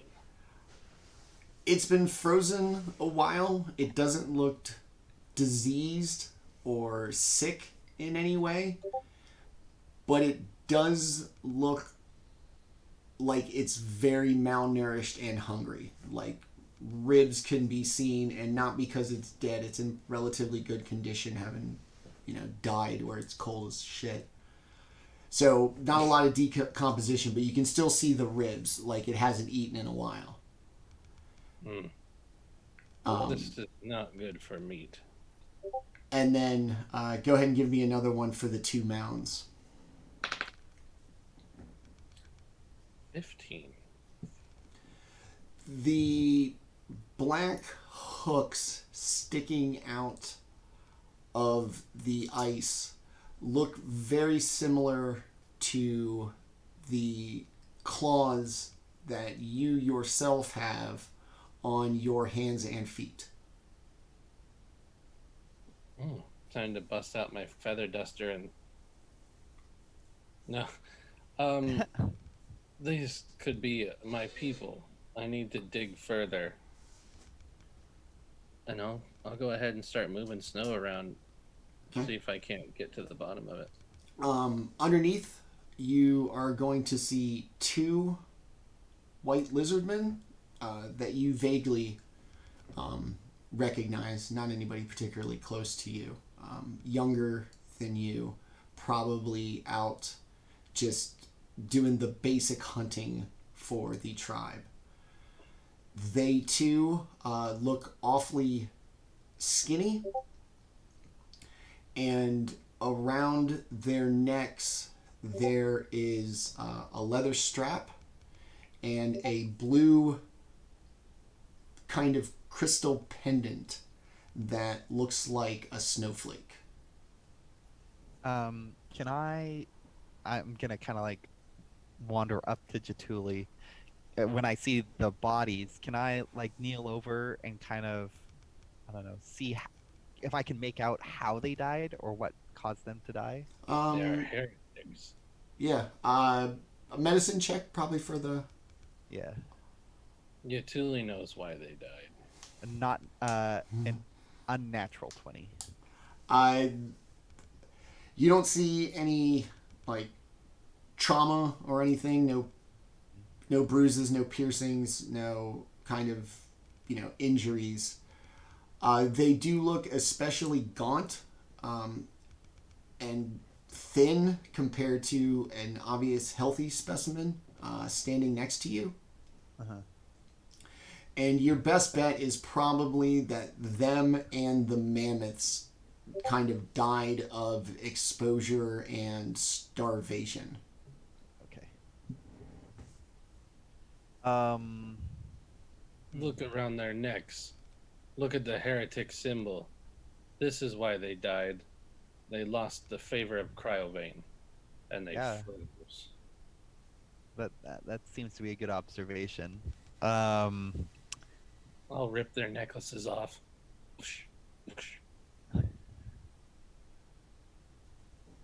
uh, I'm gonna be like, did you know these These were people?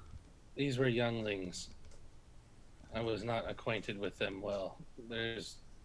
We don't pay much attention to younglings. They live, they die. When they grow up and forge their own names, then we pay attention. I see.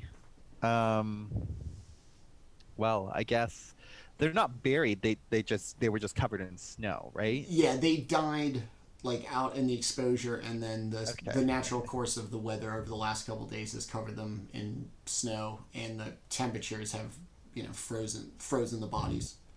Yeah. I'll just turn to Jaatuuli. I'll just be like, I don't know what your customs or traditions dictate. Should we do anything with their bodies, or should we just move on? Normally, we would give them to the body breaker to have them broken down, but Damn. breaking them would not be a good thing. They were broken before they died. I see. Well then, I guess we should Leave them, get a hustle on. scum. Okay. All right. As you kind of continue, and the wide open tundra is starting to come to more of a mountain road. At the base of the mountain, and having traveled a full day, Jaatuli's going to find like kind of a cave that is basically the last resting point before the arduous ascent up Vori Mountain. It's a kind of a well-known location for people who do leave the mountain, as the hike up the mountain is quite arduous, that it's best to leave early in the morning and dedicate a full day to it. So this little thing has been established for exactly that. It's got a large door that protects the inside, a fire pit, some relative beds of straw with some canvas over them to lay on, and a fully stocked thing of wood, and what appears to be a little tiny book just kind of randomly on the floor. I'll pick it up. What book is this? It is very small, probably no bigger than like a set of 3x5 cards. The font is very nice. Crushed velvet cover. What is that? Velvet? Gold emboss. God dang. And just like the book back in Targos, it has that same kind of metal like cage that keeps it secure. Is it in common, or It the is. writing? The writing is in common. It is in common. Orryn, come look at this. I'll hand him the book. Orryn will examine it. The lettering on the cover does not look like it came from a publisher. It looks like somebody wrote the title on it. The title is Spells and Incantations. And to Orryn, the handwriting looks vaguely familiar.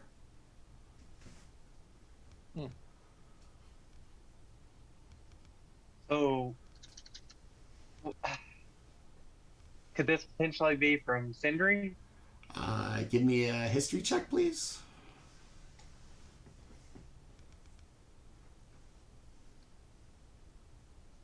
18? It does appear to be the handwriting of your missing friend. So Orryn starts kind of like jumping, reading. He's like, a clue, a clue. This is Sindri's writing. I know it is. And then Orryn will start like flipping through the pages really quickly to see if he can find any like hint or any like specific thing that he could point out to that might give him. I know this is spelled in pages, but Every couple of pages are written in this kind of glittering gold ink, and with your kind of area of knowledge, those appear to be actual spells. On other pages, he seems to treat it like a journal and has scribbled notes. They don't make a lot of sense. A lot of them mention a glacier. And the last entry, or the last page that's written, is it mentions that they are on their way to the glacier, that Dazan found what he's looking for. If they can just find it, they will end this curse. He ends the letter or the entry with, "I wish Orryn could see me now."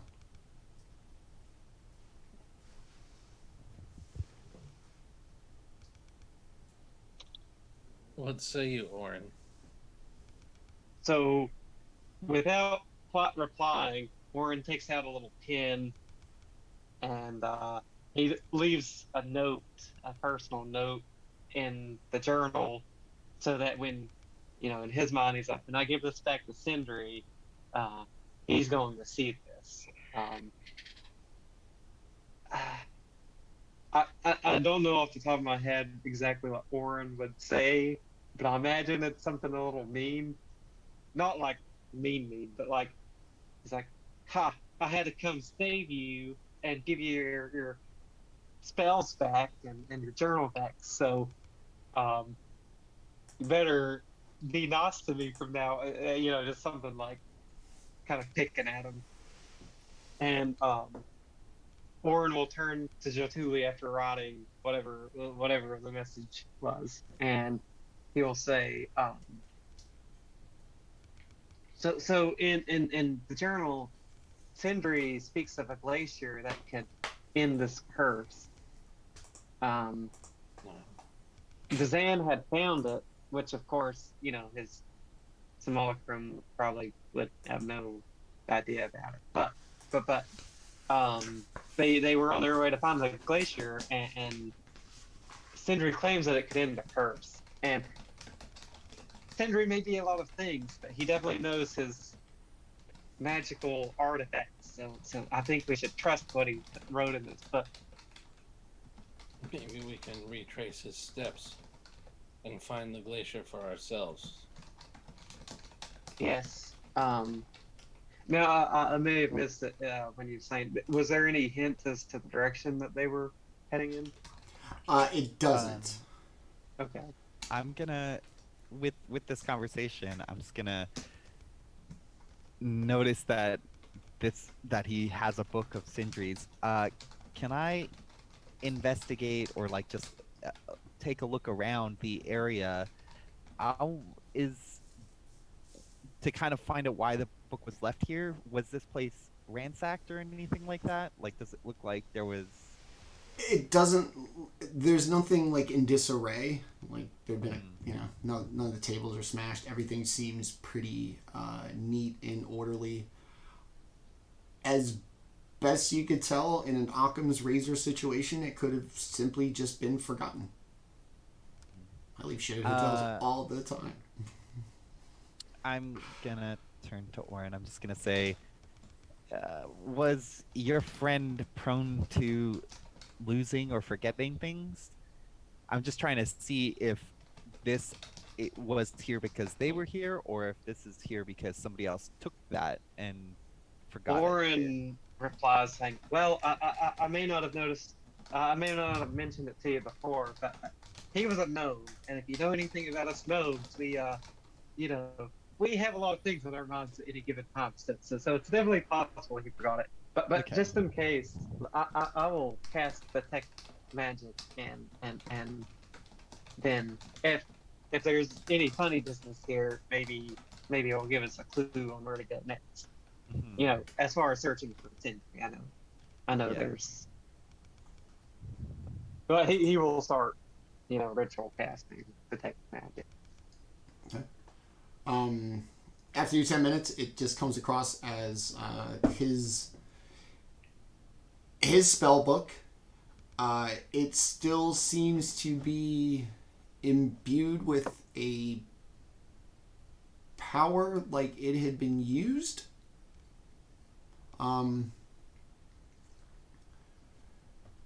And oddly enough, it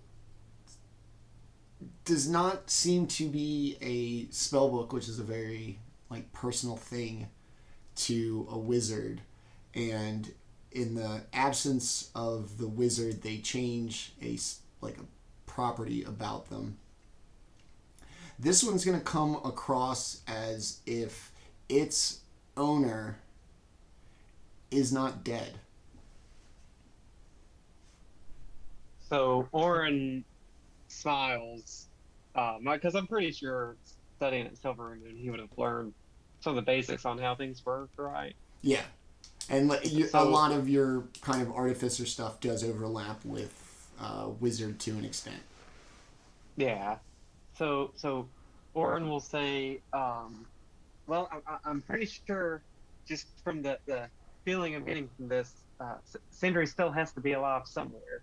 So and I don't believe there's any funny business going on. So he just forgot it. Well, It that's does good. imply that maybe he came up this way. Like maybe but also like Dazan and maybe even these adventurers, they had come here before. Yeah, maybe your people know something about them.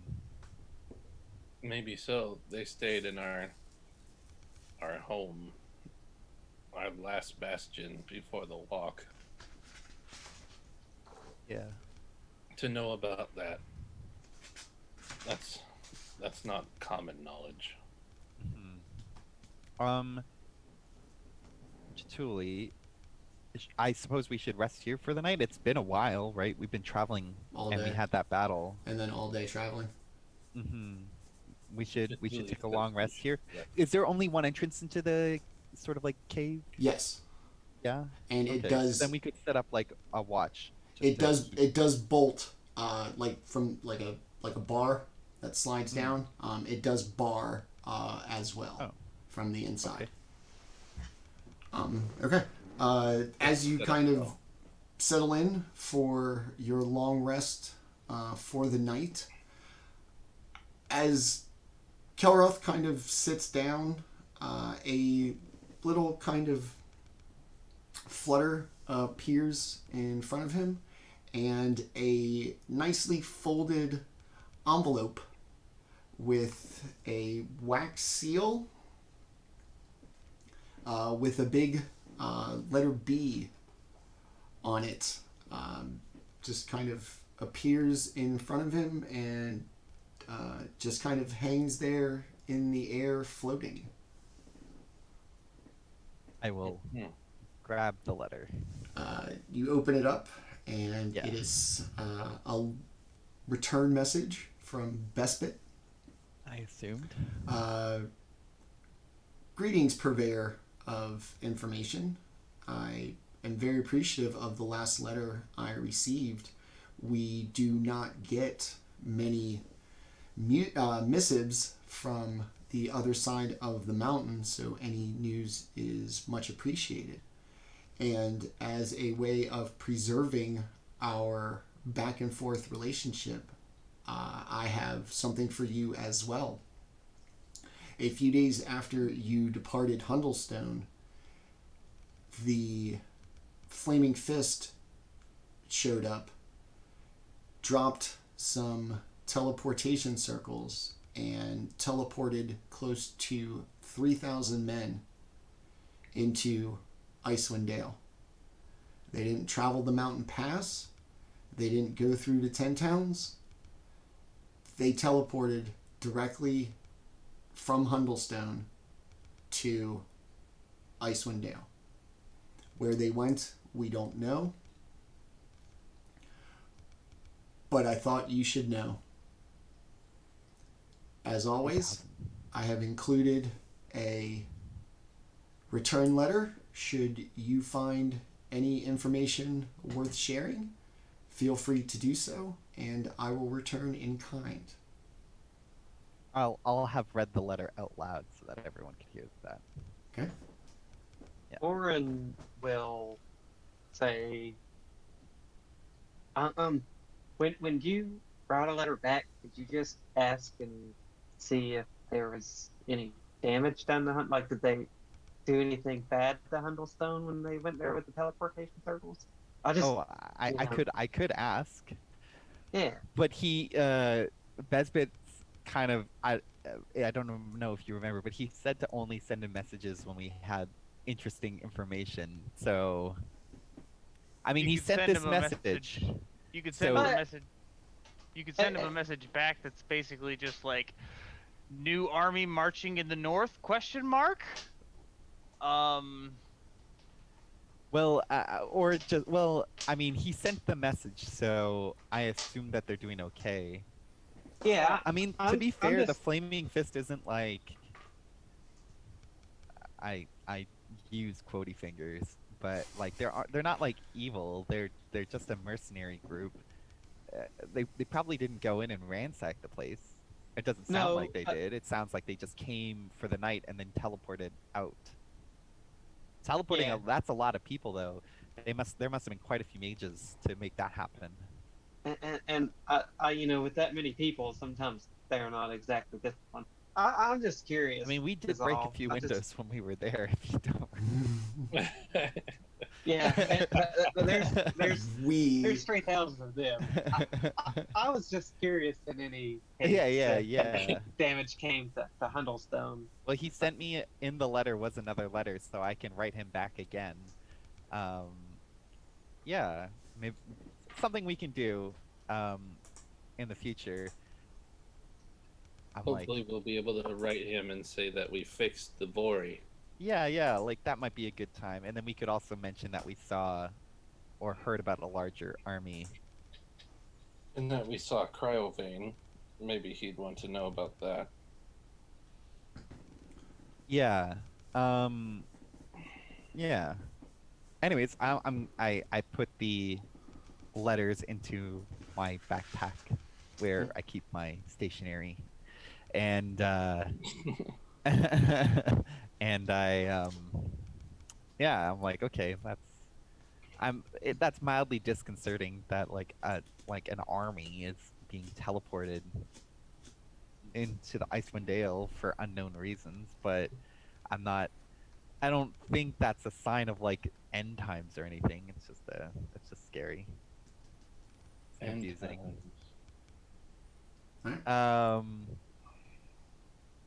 Yeah.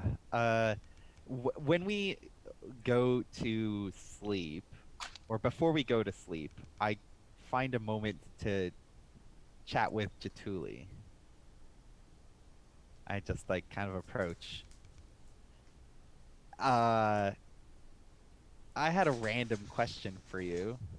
I've noticed that in battle, you seem to channel your anger and your rage, and you use it to focus your attacks. Is that like, did you receive training for that, or is that just like something that you're gifted with? We received training. The war shamans teach us how. In this case, the war shaman was my father. Oh, that's interesting. I never received training for that kind of thing. I've always had a hard time controlling my emotions. It's pretty impressive that you are able to use your rage for good. Good. Yes, killing. It's good. I mean, like yes, for killing, but you stay in control even though you have all this anger built up inside you. What is power if you cannot harness it? What is emotion if you cannot benefit from it? I suppose I've not been able to. Well, in the past, I was not able to control my anger. So maybe that's something you could teach me over time. I can teach you to be a barbarian like me. Well, I don't know about being a barbarian, but but I at the very least, I feel like you could teach me something. Yes, I will teach you how to suppress your feelings and how to let them out productively. Okay. I look forward to it, and I will set up my backpack or my bedspread somewhere. All right. And I guess you're going to bar the door and settle in for your long rest. Yep. Okay. Dustin, there's going to be something for you in I saw that, yeah. Zoom chat. Okay, cool. And as everybody who sleeps, and for the one who doesn't, you go into like a trance, right? And that's when you try to commune with your spirits. Well, I mean, really, not really. That's just. But I can't. I mean, I guess I will if you want me to. I mean, it's just while you're in your trance, you're going to be compelled. Something inside you is going to make you feel like you have to go outside. You are able to not if you choose to, but there is an overwhelming sense that you have to go outside.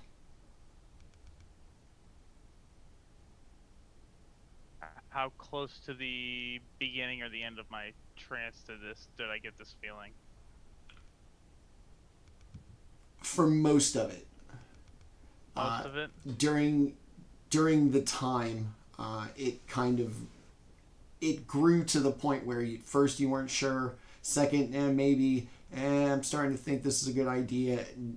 Now it's almost that you would need to be talked out of it. But like I said, you're fully in charge, you're fully aware of it, and should you choose to resist, you could.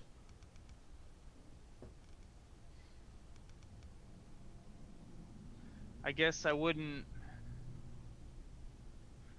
really resist not really seeing any threat to going just outside. Okay. Still, I guess having just the feeling. I guess I would go outside, yeah. As you kind of go out,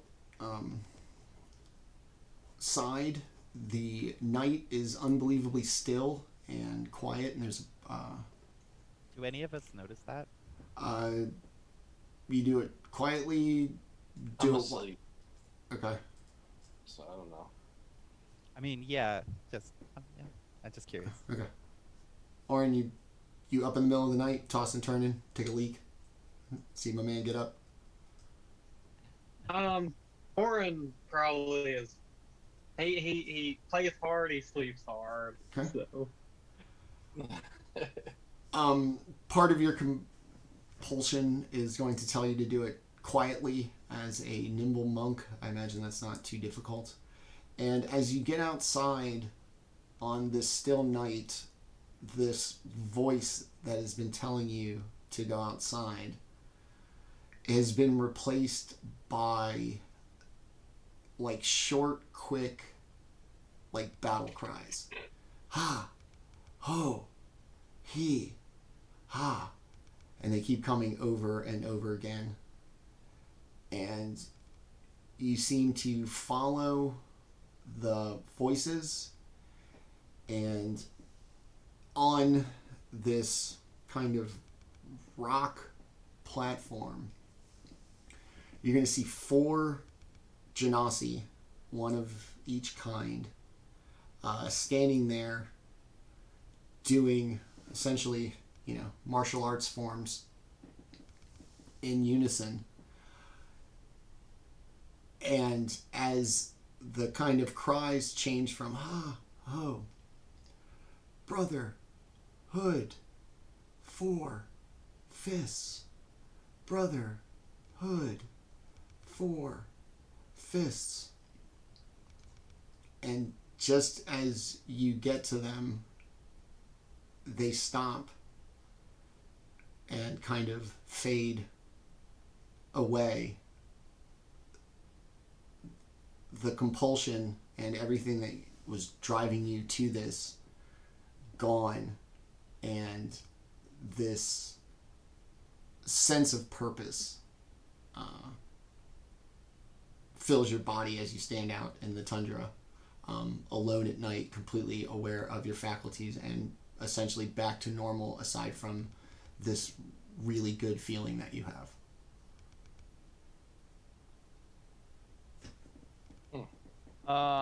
So like just being outside, I'll just like take a like nice deep breath and just kind of like whisper to myself, I do see it now. I see why I am here. And then I want to head back inside. All right. You'll head back inside, close the door, bar it behind you, and that's where we will leave it for tonight. All right. Very interesting. Yay! Very nicely done, gentlemen. That was fun. That was a lot of combat, and then this thing, I just wanted to break up like overland travel, just because overland travel sucks. So I hope we managed to accomplish that. I agree. All right. So Broken. Our 10th anniversary episode is in the books. We have arrived at the base of the Vori Mountains, an arduous trek, and a showdown with the less than faithful members of the tribe on next week's episode. Indeed. Yeah. Seriously, great job, everybody. You guys were great as always. We will go around the horn. We will meet the actual people behind these really interesting and compelling characters. And I'll close out of here. We'll hype up our new stream, and we will get out of here for this week. Let's start with who we ended with, and our monk Baldr, and a sign from somebody about something. So now, Baldr, tell us about Lewis. I'm Lewis. I am a chef from Charleston, and recently a father of my second child. So, 2 times. happy about that. Super excited. Can't wait to see what happens in this campaign. All right. Super excited about playing. It's been great so far, so. All right. To double digits. All right, let's go down to our other recent kind of backstory fill-in. Our cleric and Flaming Fist mercenary curiosity holder. Dustin, or Kelroth, tell us about Dustin. Yeah, I'm Dustin. I think I live in a different time zone than everybody else. Yeah, it's daylight. Right? Are you guys all? Yeah, I know. I was gonna say, the time change. It's still sunny outside. Yeah. That's the first. but I live up in Canada, and yeah, I'm a server and a bartender. I think most of us work in that industry to some degree, but except for one. And yeah, I like games. I like board games. I like Dungeons and Dragons. I like all that geeky shit. And yeah, I'm just having fun getting to play with some cool people. Awesome. Love having you, buddy. Thanks, man. Our little nugget of hope for the return of his long lost childhood friend, Orryn, tell us about Landon. I want to say Orryn may not be a nugget of hope for too long. Every time we take a rest, I'm rolling. I rolled that one. I'm gonna let Orryn's curiosity get the best of him about that one. Ooh, let So it may not fate last- decide. Yeah, he may not, we'll see if he can luck out. You But better hope we level up a couple times before you roll a 1. that's what I'm hoping. But we'll see. And to be fair, it's only like actual long rest. Like if we travel for like a week, I'm gonna just assume that like one long rest, you know. But anyways, I'm Landon Baker. I am a software developer. During, you know, that's what I do for a living. I love video games, tabletop games.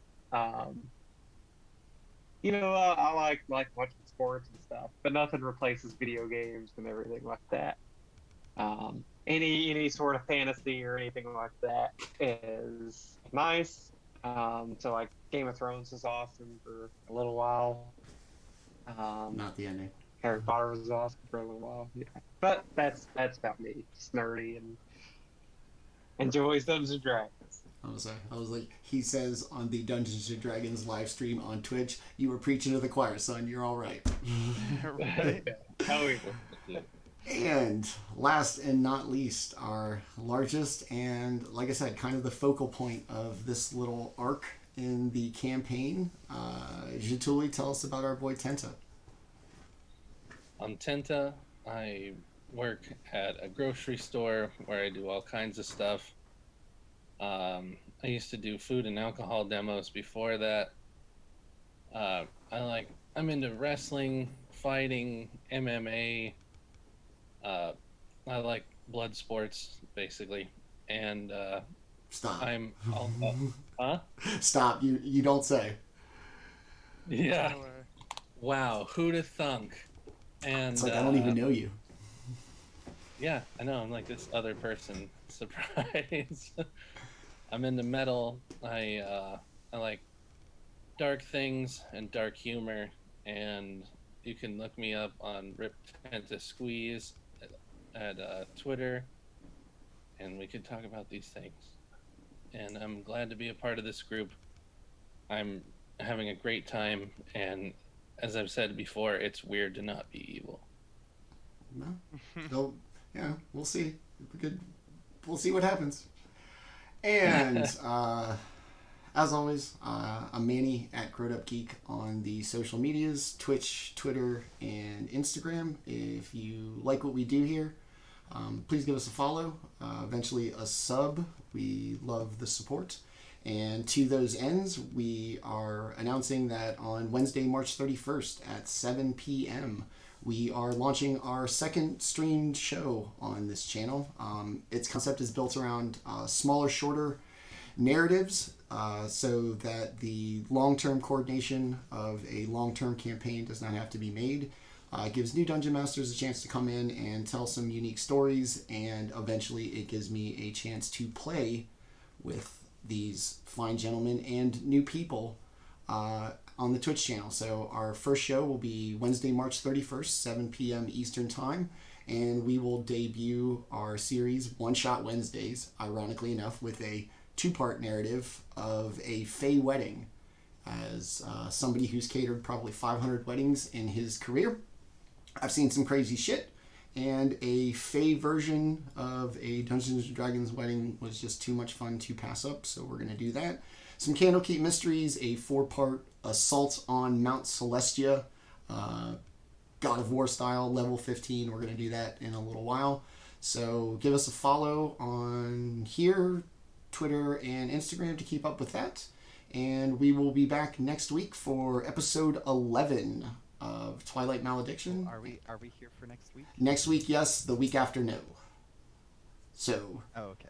Little season finale next week. Yeah, we're going to have a big episode. I say that every week, but a big episode next week before we take a week off. So, we want to leave everybody with a good cliffhanger before we go and take a week off. So, everybody who joined us, thank you so much. Big round of applause to my amazing players here. And we will see you all next week, 7 p.m. Eastern Time on Tuesday night for Twilight Malediction. Until then, everybody have a great night, and thanks for joining us. Thank you, guys. Bye.